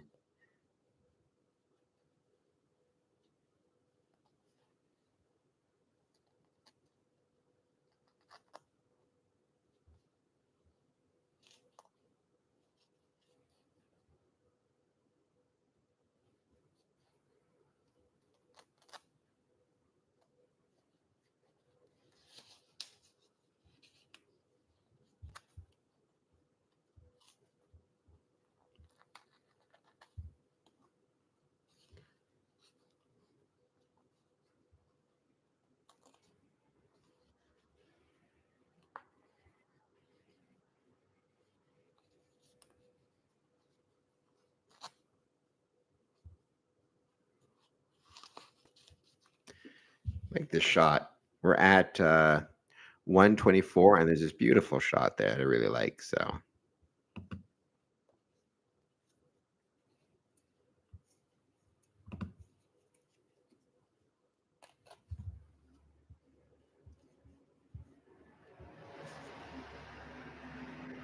if you're still here and you can join us, welcome. Scoring Compass, or not even this is my personal YouTube channel. We're just here having a Halloween horror movie live stream. I watched Scream, which was great. Now we're watching Practical Magic from 1998. We're about an hour and 24 minutes in, and that's been going really, really well as well. Love this movie. I don't think it gets the love it deserves, though it has a bit of a cult following. And from what I understand, um, we're going to be getting a sequel to it. The Owens sisters fly again. I'm not sure when it's coming out. Let me see if I can find him because I'm just kind of curious myself now.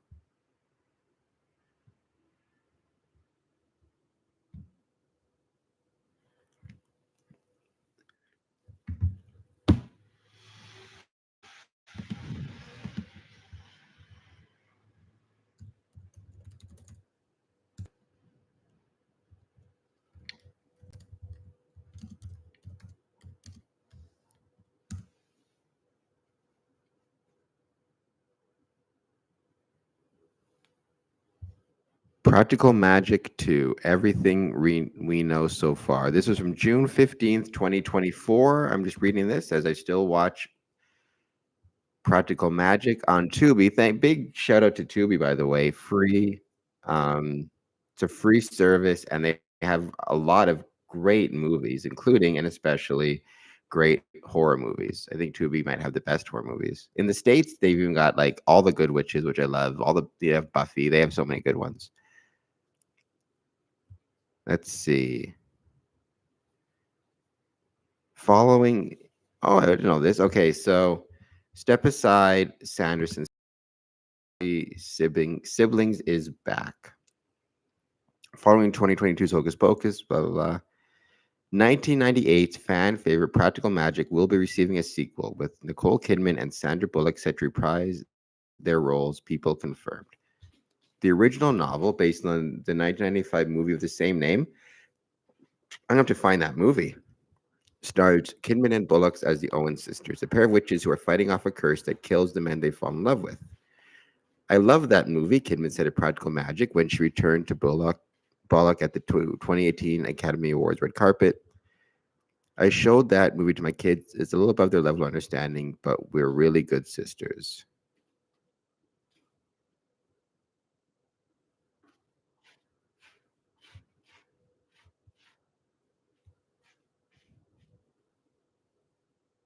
Yes, I'll be in it.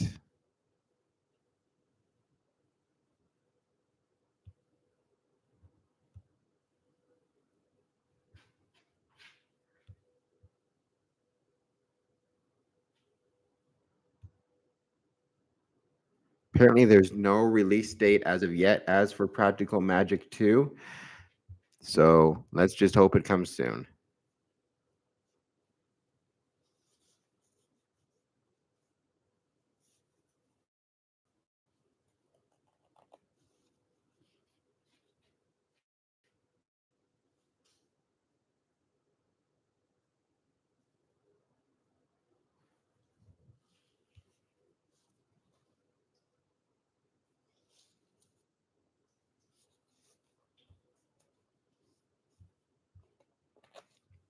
What's great, I enjoy talking about Freemasonry, right? Freemasonry is my favorite thing to talk about. Tonight, it's or today or this morning, pick your time. It's horror movies are my favorite thing to talk about. So I love talking to people about these things, right? I'm a big believer you should celebrate the things that you love. Really, I think I wish more people use that for social media. Is talk about and support the things that you love. And I love Freemasonry, and I love horror movies. I love practical magic, which I'm watching right now. So why not celebrate and support those things? I love my cat, who's over here behind the camera at the moment, Bandit. I love the people who watch my live stream. So yeah, I think celebrate what you love. It's good advice for life. Also keeps you sane, right? As opposed to focusing on what you don't like.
Bandit is once again behind the camera. Maybe she'll come up in front and you can see her. But if not, Bandit is here watching some horror movies with us, and we are watching Practical Magic. We are, what are we at? Almost done. 1 hour, 28 minutes in.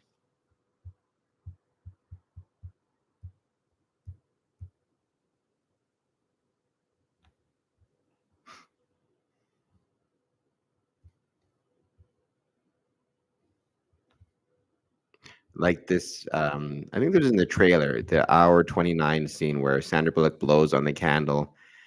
And instead of blowing on the candle and it turning off, she blows on the candle and it lights up, which I think is really a cool scene. It was in the it was in the trailer, kind of one of the famous parts of the trailer.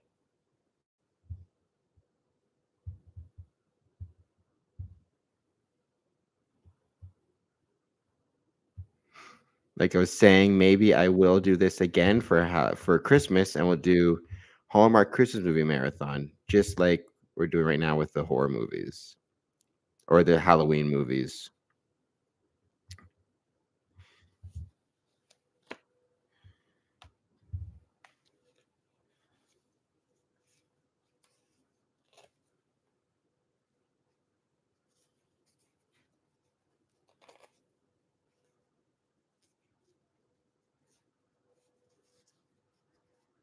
There's a little witch in all of us. I think that was also one of the taglines.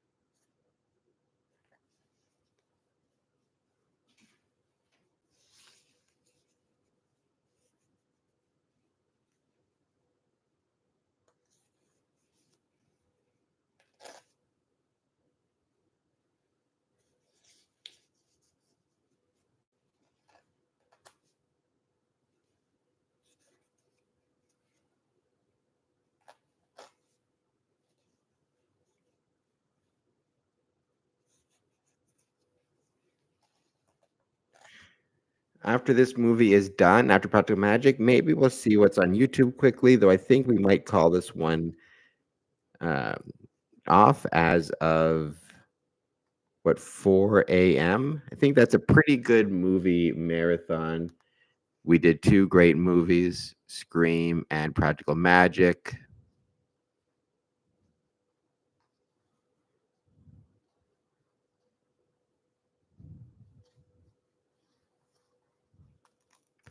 We'll see what else we can find. I do know that on YouTube, they have all the old Are You Afraid of the Dark movies or TV shows or episodes, I should say. And Are You Afraid of the Dark was an absolutely classic Halloween staple growing up. I do. I like romantic. Well, I mean, I don't like romantic comedies as a rule. The exception being at Christmas, and then I'm a sucker for those Hallmark Christmas movies.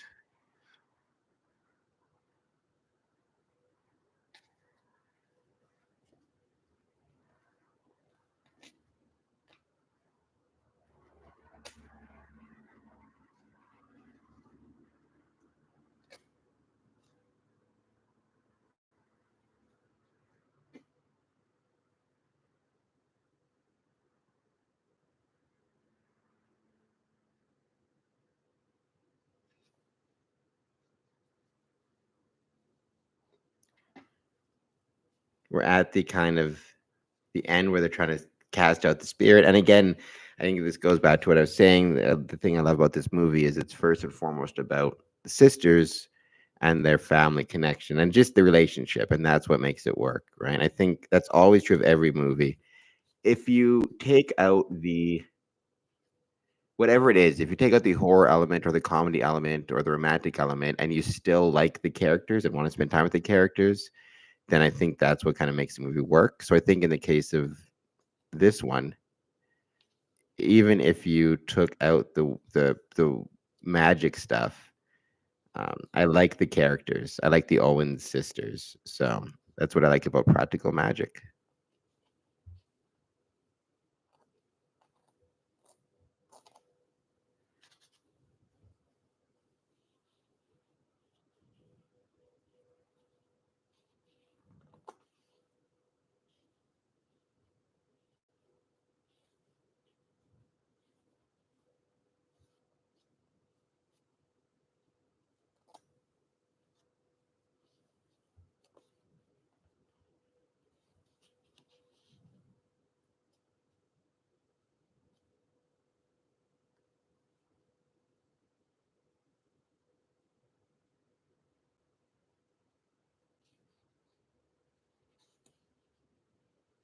My favorite, on a side note, my favorite kind of Halloween or not Halloween, Christmas Hallmark movie is Jingle Bell Bride, but I really do love all of the evergreen movies as well. I think they're really, really great.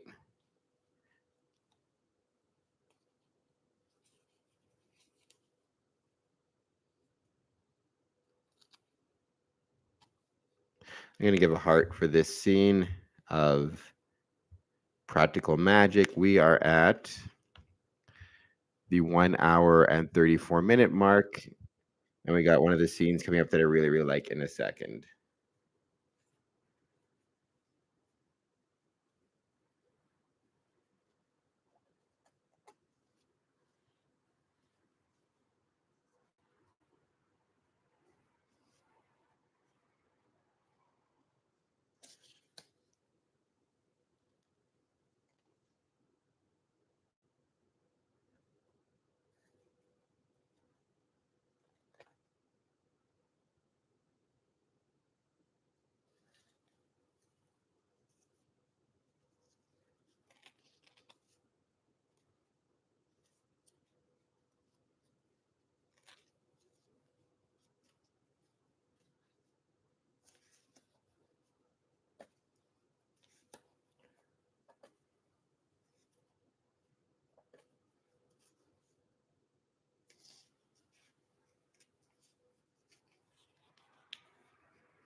Well, and we're happy to have you as well. We're not even making your daylight up this time. We're making your midnight, your 3 in the morning light up. But we're happy to have you join us as well, sir. So thank you so much for being here.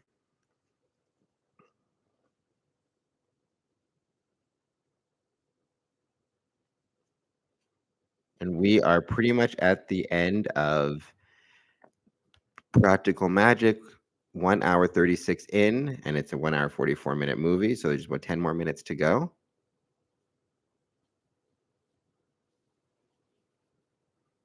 It was great also earlier to have Nicholas join us for a couple minutes, but he has to get up at 7 in the morning. He has to get up in just 3 hours. So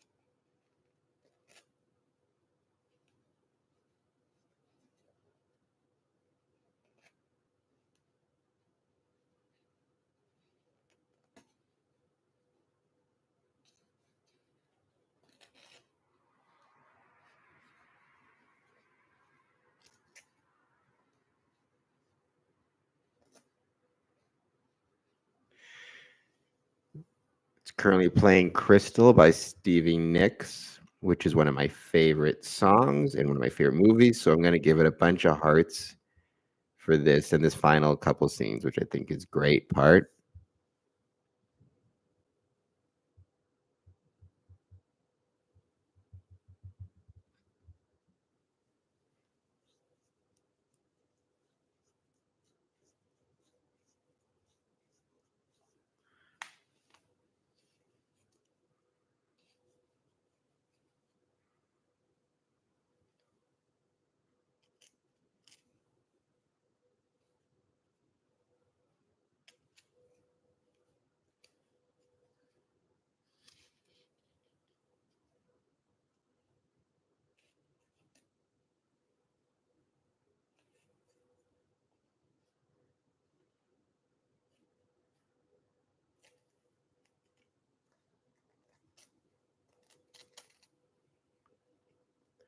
No worries. Sign off. Thank you so much for joining us and being part of the live chat. I much appreciate it.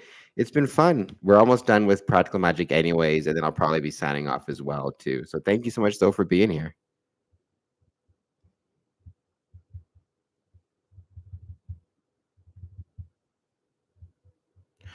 We can leave here with the same quote as they leave in Practical Magic as it ends. Always spilled salt over that shoulder. Keep rosemary by your garden gate. Plant lavender for luck. And fall in love whenever you can. Very good advice for Practical Magic and from the Owens sisters. So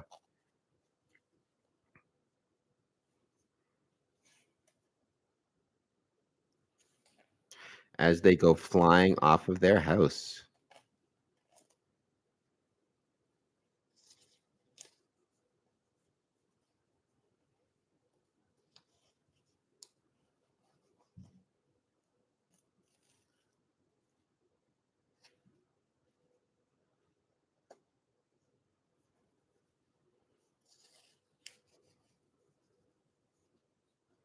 Great ending to another great movie with another great song. If you ever did believe, so I'm going to have to give a few more hearts to that one as well.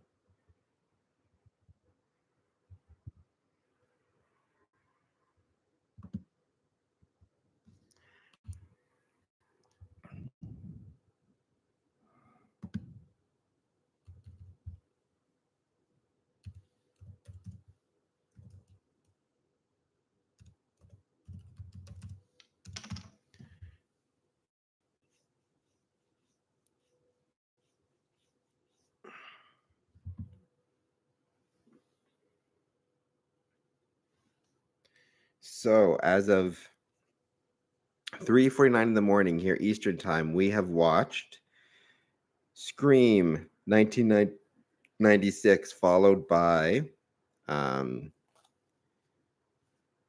Practical Magic from 1998. Now let's go on to maybe let's see what we can find from Are You Afraid of the Dark?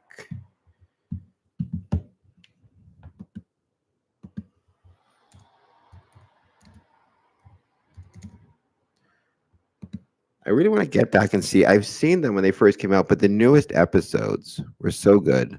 Um, the 3 seasons they had. Tale of the Midnight Ride, Tale of the Night Shift. I remember always really like this was I think the last episode of the like original.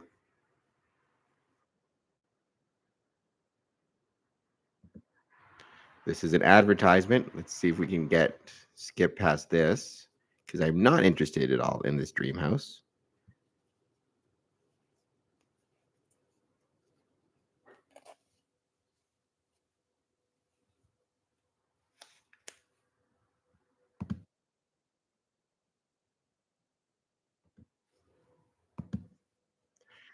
Great. I got to give a shout out to Ari for the Dark for having maybe the best opening, like in any children's horror anthology series, by a mile.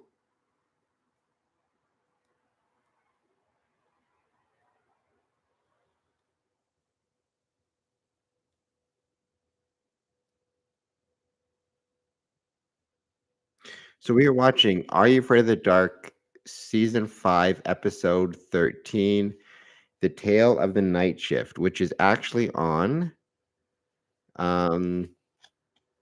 YouTube. So check it out if you can.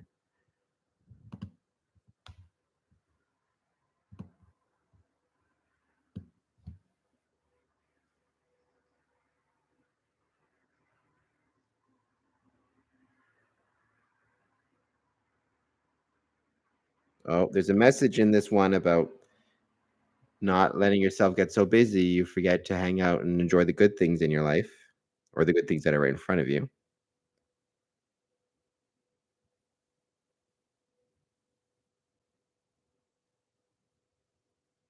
Which I think is a very valid thing, very valid moral.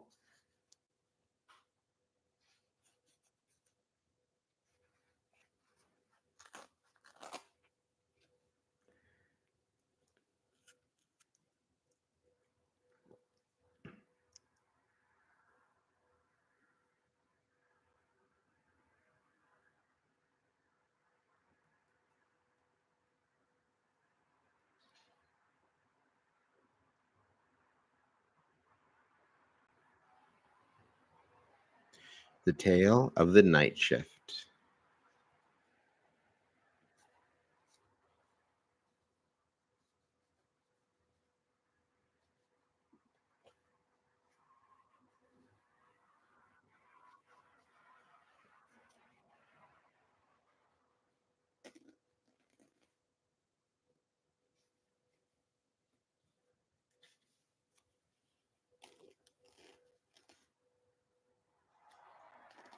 I like also we are 2 minutes in and they've already mentioned Zevo from the Are You Afraid of the Dark episode Laughing in the Dark. They mentioned Zebra a few times. It's supposed to be a kids show, and it is a kids show, but they've got all these deep cuts and these really, really cool things. These really, really cool callbacks, and it's like a kids show, but it doesn't feel like a kids show. You know, it feels like, or at least when I was a kid watching it, it didn't feel like a kids show.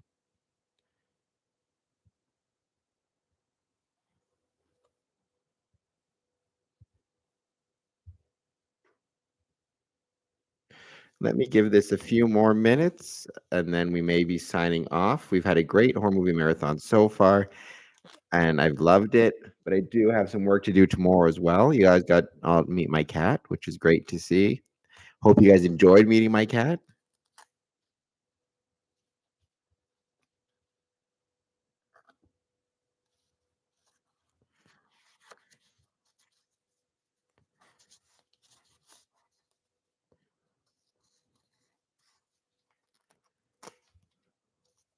All right, let's give it share the screen quickly, see if we can share the screen.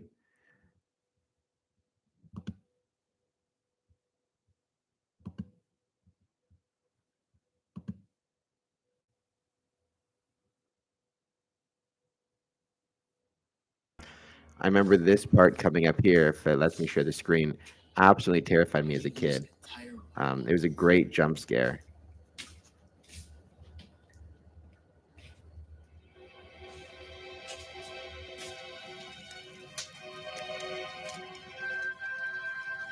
This is from the crate it came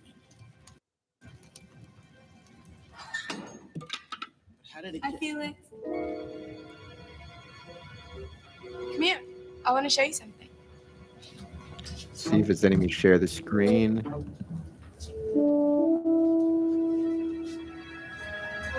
Hoping it lets me share it when we get to, oh, here it is. Almost. There we go. This is a great, great scary scene moment. You know, I don't think we're supposed to. Hey, guy number 59 says he's a friend of yours. A great TV show and a great Halloween show.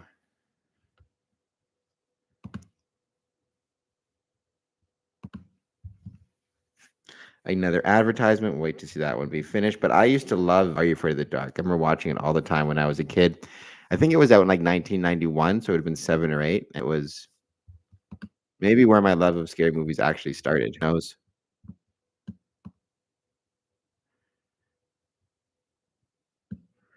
I'm not sure when this episode was released, but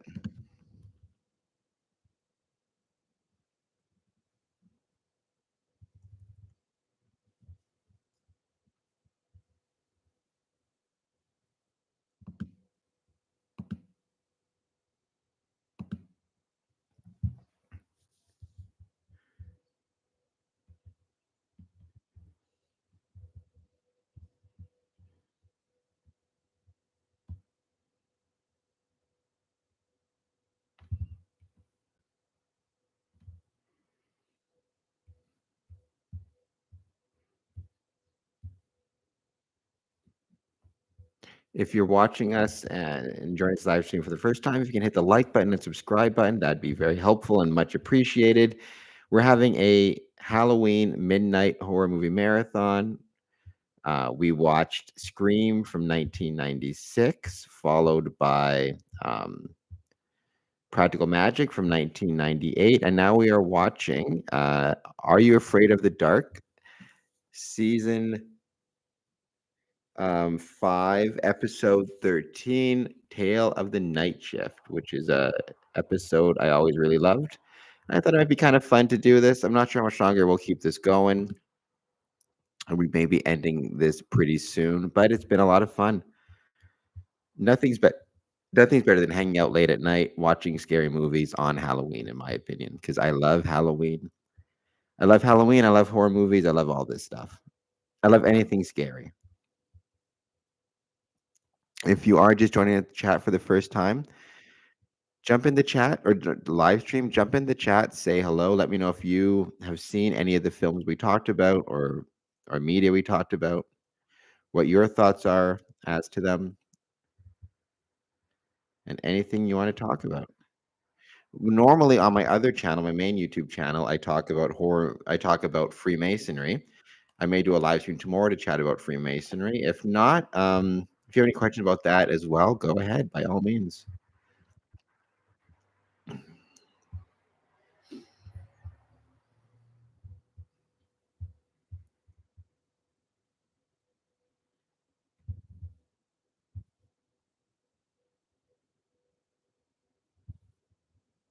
Hit the like button, hit the subscribe button. We are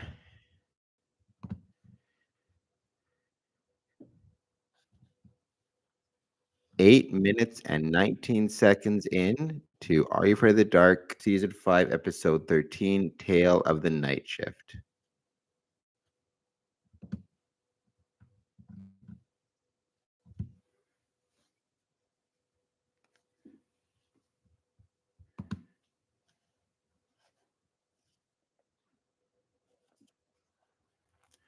Oh,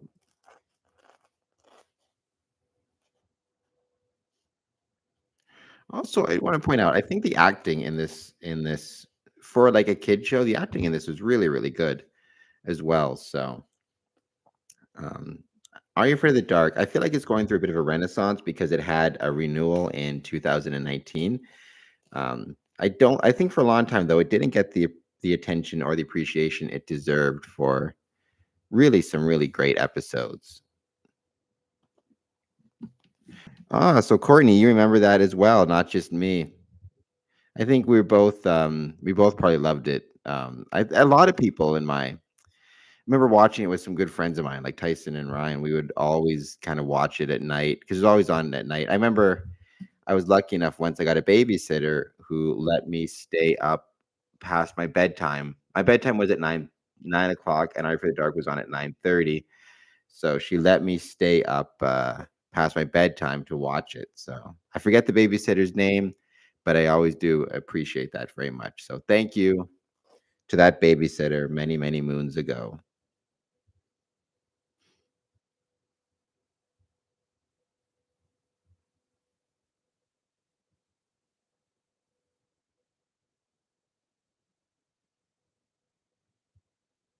Well, there's Tales from the Crypt, which was great. I think there was because there was like three or four, right? There was Are You Afraid of the Dark, Goosebumps, Tales from the Crypt. So we'll see. I mean, Goosebumps, they came back with movies. Tales from the Crypt, I don't think they've done anything to like restore it yet.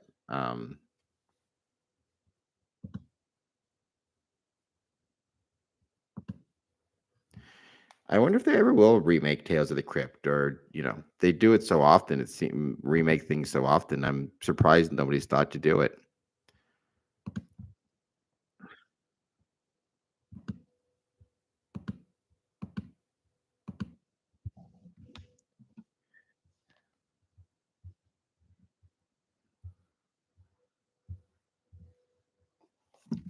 Okay, my cat is still trying to get to my earphone headphone cable.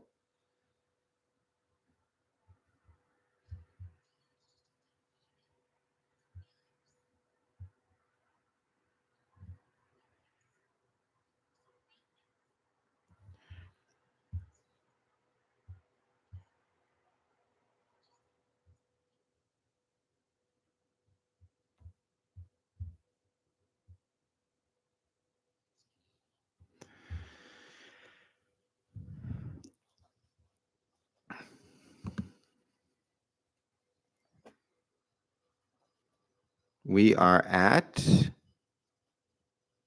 11 minutes and 44 seconds into Tales. Are You Afraid of the Dark? Tale of Night Shift, season 5, episode 13 on the YouTube if you want to watch along. Um, this will probably be the end of our horror movie midnight or Halloween midnight horror movie marathon. So this will be the last thing. We did 3 movies or 2 movies and one episode of TV, and it was great. Mainstream main topics and the paranormal and the greatest movies. That does seem to be kind of what we talk about the most. Part of it because good friend of mine, Nicholas, is involved with the paranormal. He was on the podcast before and was on our chat. So yeah, it's been fun.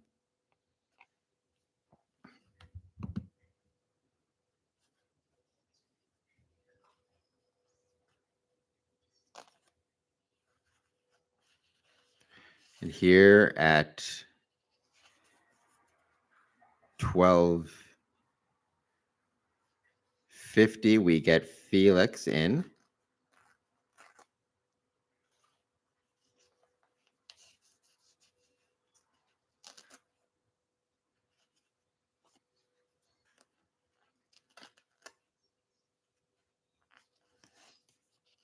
How can you be sort of dead? Classic.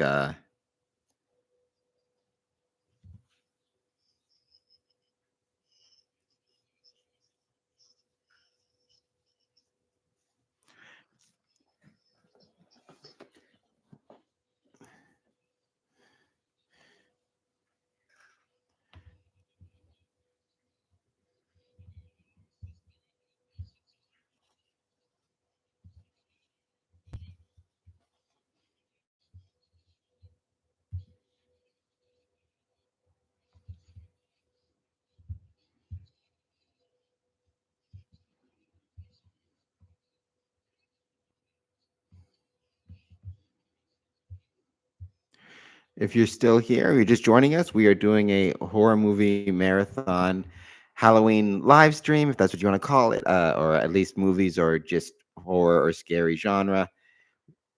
We did Scream, followed by Practical Magic. Now we are watching Are You Afraid of the Dark? Tale of the Night Shift, Season 5, Episode 13. We are at 14 minutes and 24 seconds.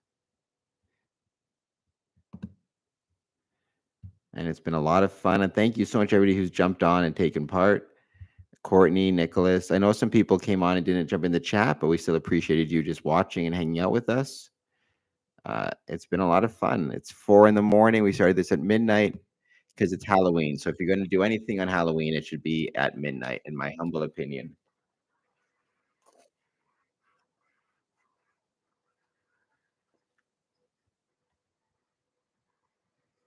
We've had some great watch hours with this, which is wonderful to see. Retention, watch hours, all that stuff. It helps other people find it. This is really the first time I've ever done anything on my on this YouTube channel in terms of a live stream, but I do them on my other channel, Square Income's Promotions, all the time, and we chat about Freemasonry, and which I love to do, by the way. Absolutely love to do it, but this has been fun to talk about something different. I'll try to share some clips from this as we go. I'm not the best at YouTube in terms of editing, but I'll see what I can do.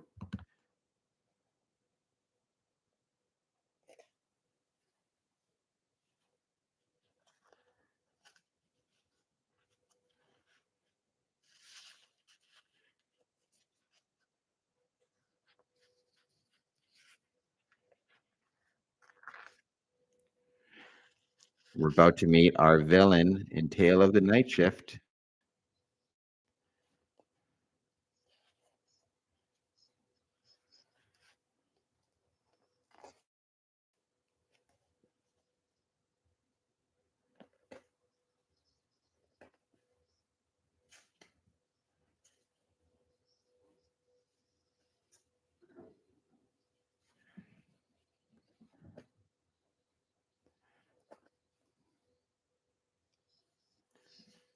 It's amazing how this is generally just watching this has been so long since I've seen this. For a kids a Halloween show or kids scary show, it's really, really good. And it's generally good acting, good special effects for the time.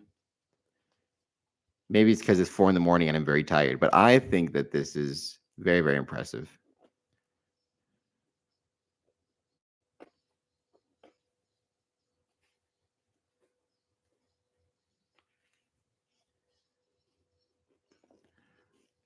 Also, I will say these kids in this TV show are being very brave for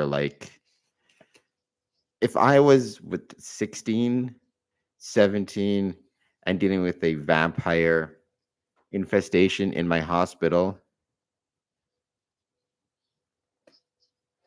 I would be I don't think I'd be quite as on point as these kids would be.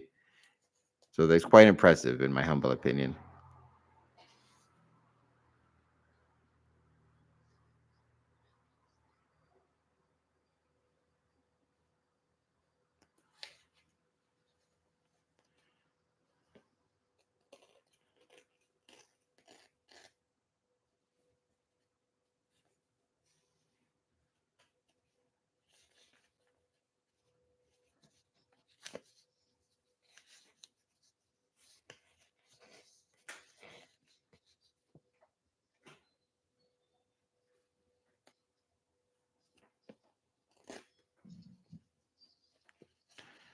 We are at 18 minutes and 25 seconds in. Oh, that was smart. She went to try to pull the fire alarm to warn the people.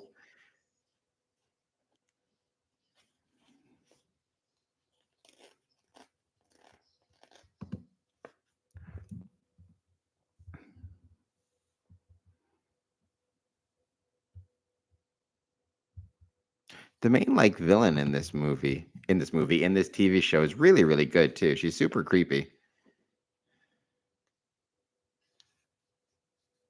Oh, another ad. None of which I find particularly interesting at all, these ads, but hey, that's okay.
Great shot too here at the end of them up on the roof with the whole city. I don't know how they did it or if they assuming it was like sort of background. Maybe it was on a roof, but it's very impressive.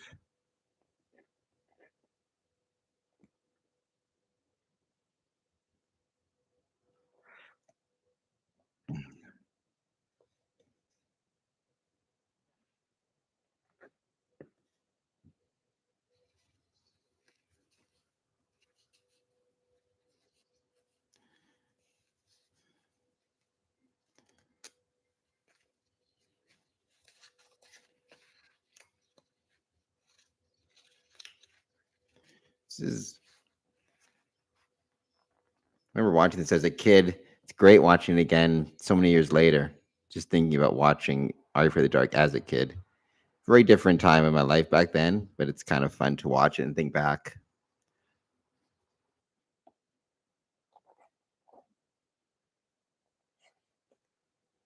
Oh, and they did it. And this we're watching at the 21:10. They set the coffin on fire, the vampire, and that caused the vampire to set on fire. And the rules of this TV show, if you set the vampire's coffin on fire, then the vampire dies too. But even then, they had like a guy on fire, and they had an actual fall of the person of the stunt man. I'm assuming. Um, I'm hoping stuntman. So yeah, it's just another one of those things where it's like you realize how impressive this show was for its time.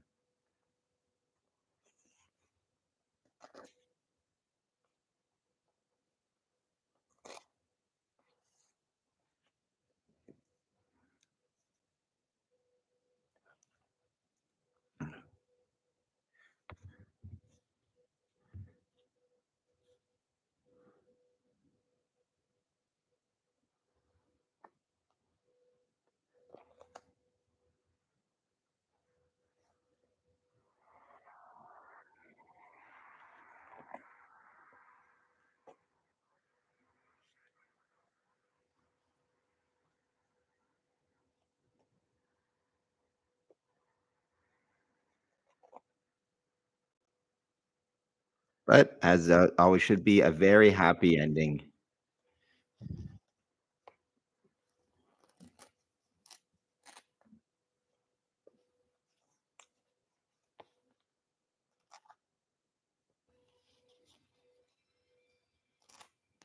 I definitely think, by the way, when I do share some clips from this, one of the things I'm going to share is getting to meet my cat Bandit because I don't think I have anything on YouTube about Bandit. I think I actually do. I have one video about Bandit, but I should have some more because Bandit deserves it. Because Bandit is the best cat ever.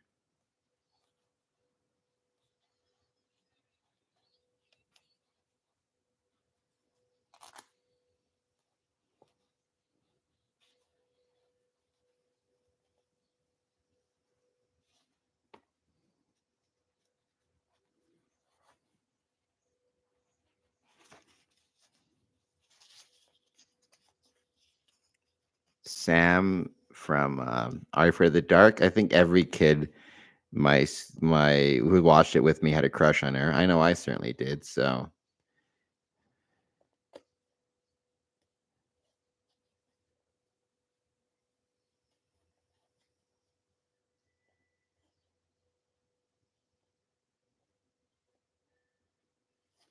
All right. Well, this has been a very, very fun and very enjoyable live stream and horror movie marathon on Halloween.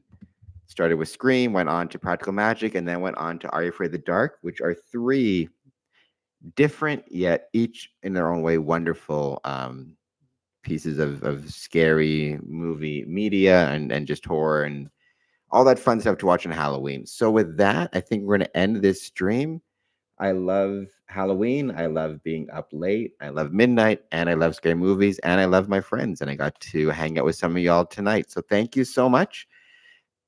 I will probably be doing some more live streams back on my YouTube channel soon, on my Square and Compass, my main YouTube channel soon. But in the meantime, thank you so much for this, and have a great night, and happy Halloween.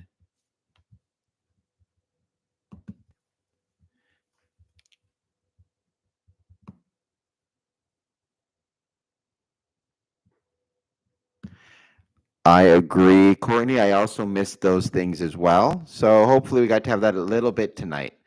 All right, guys. Happy Halloween. I'm going to get some sleep. Finally, it's 4 o'clock in the morning over here. So I think I deserve some.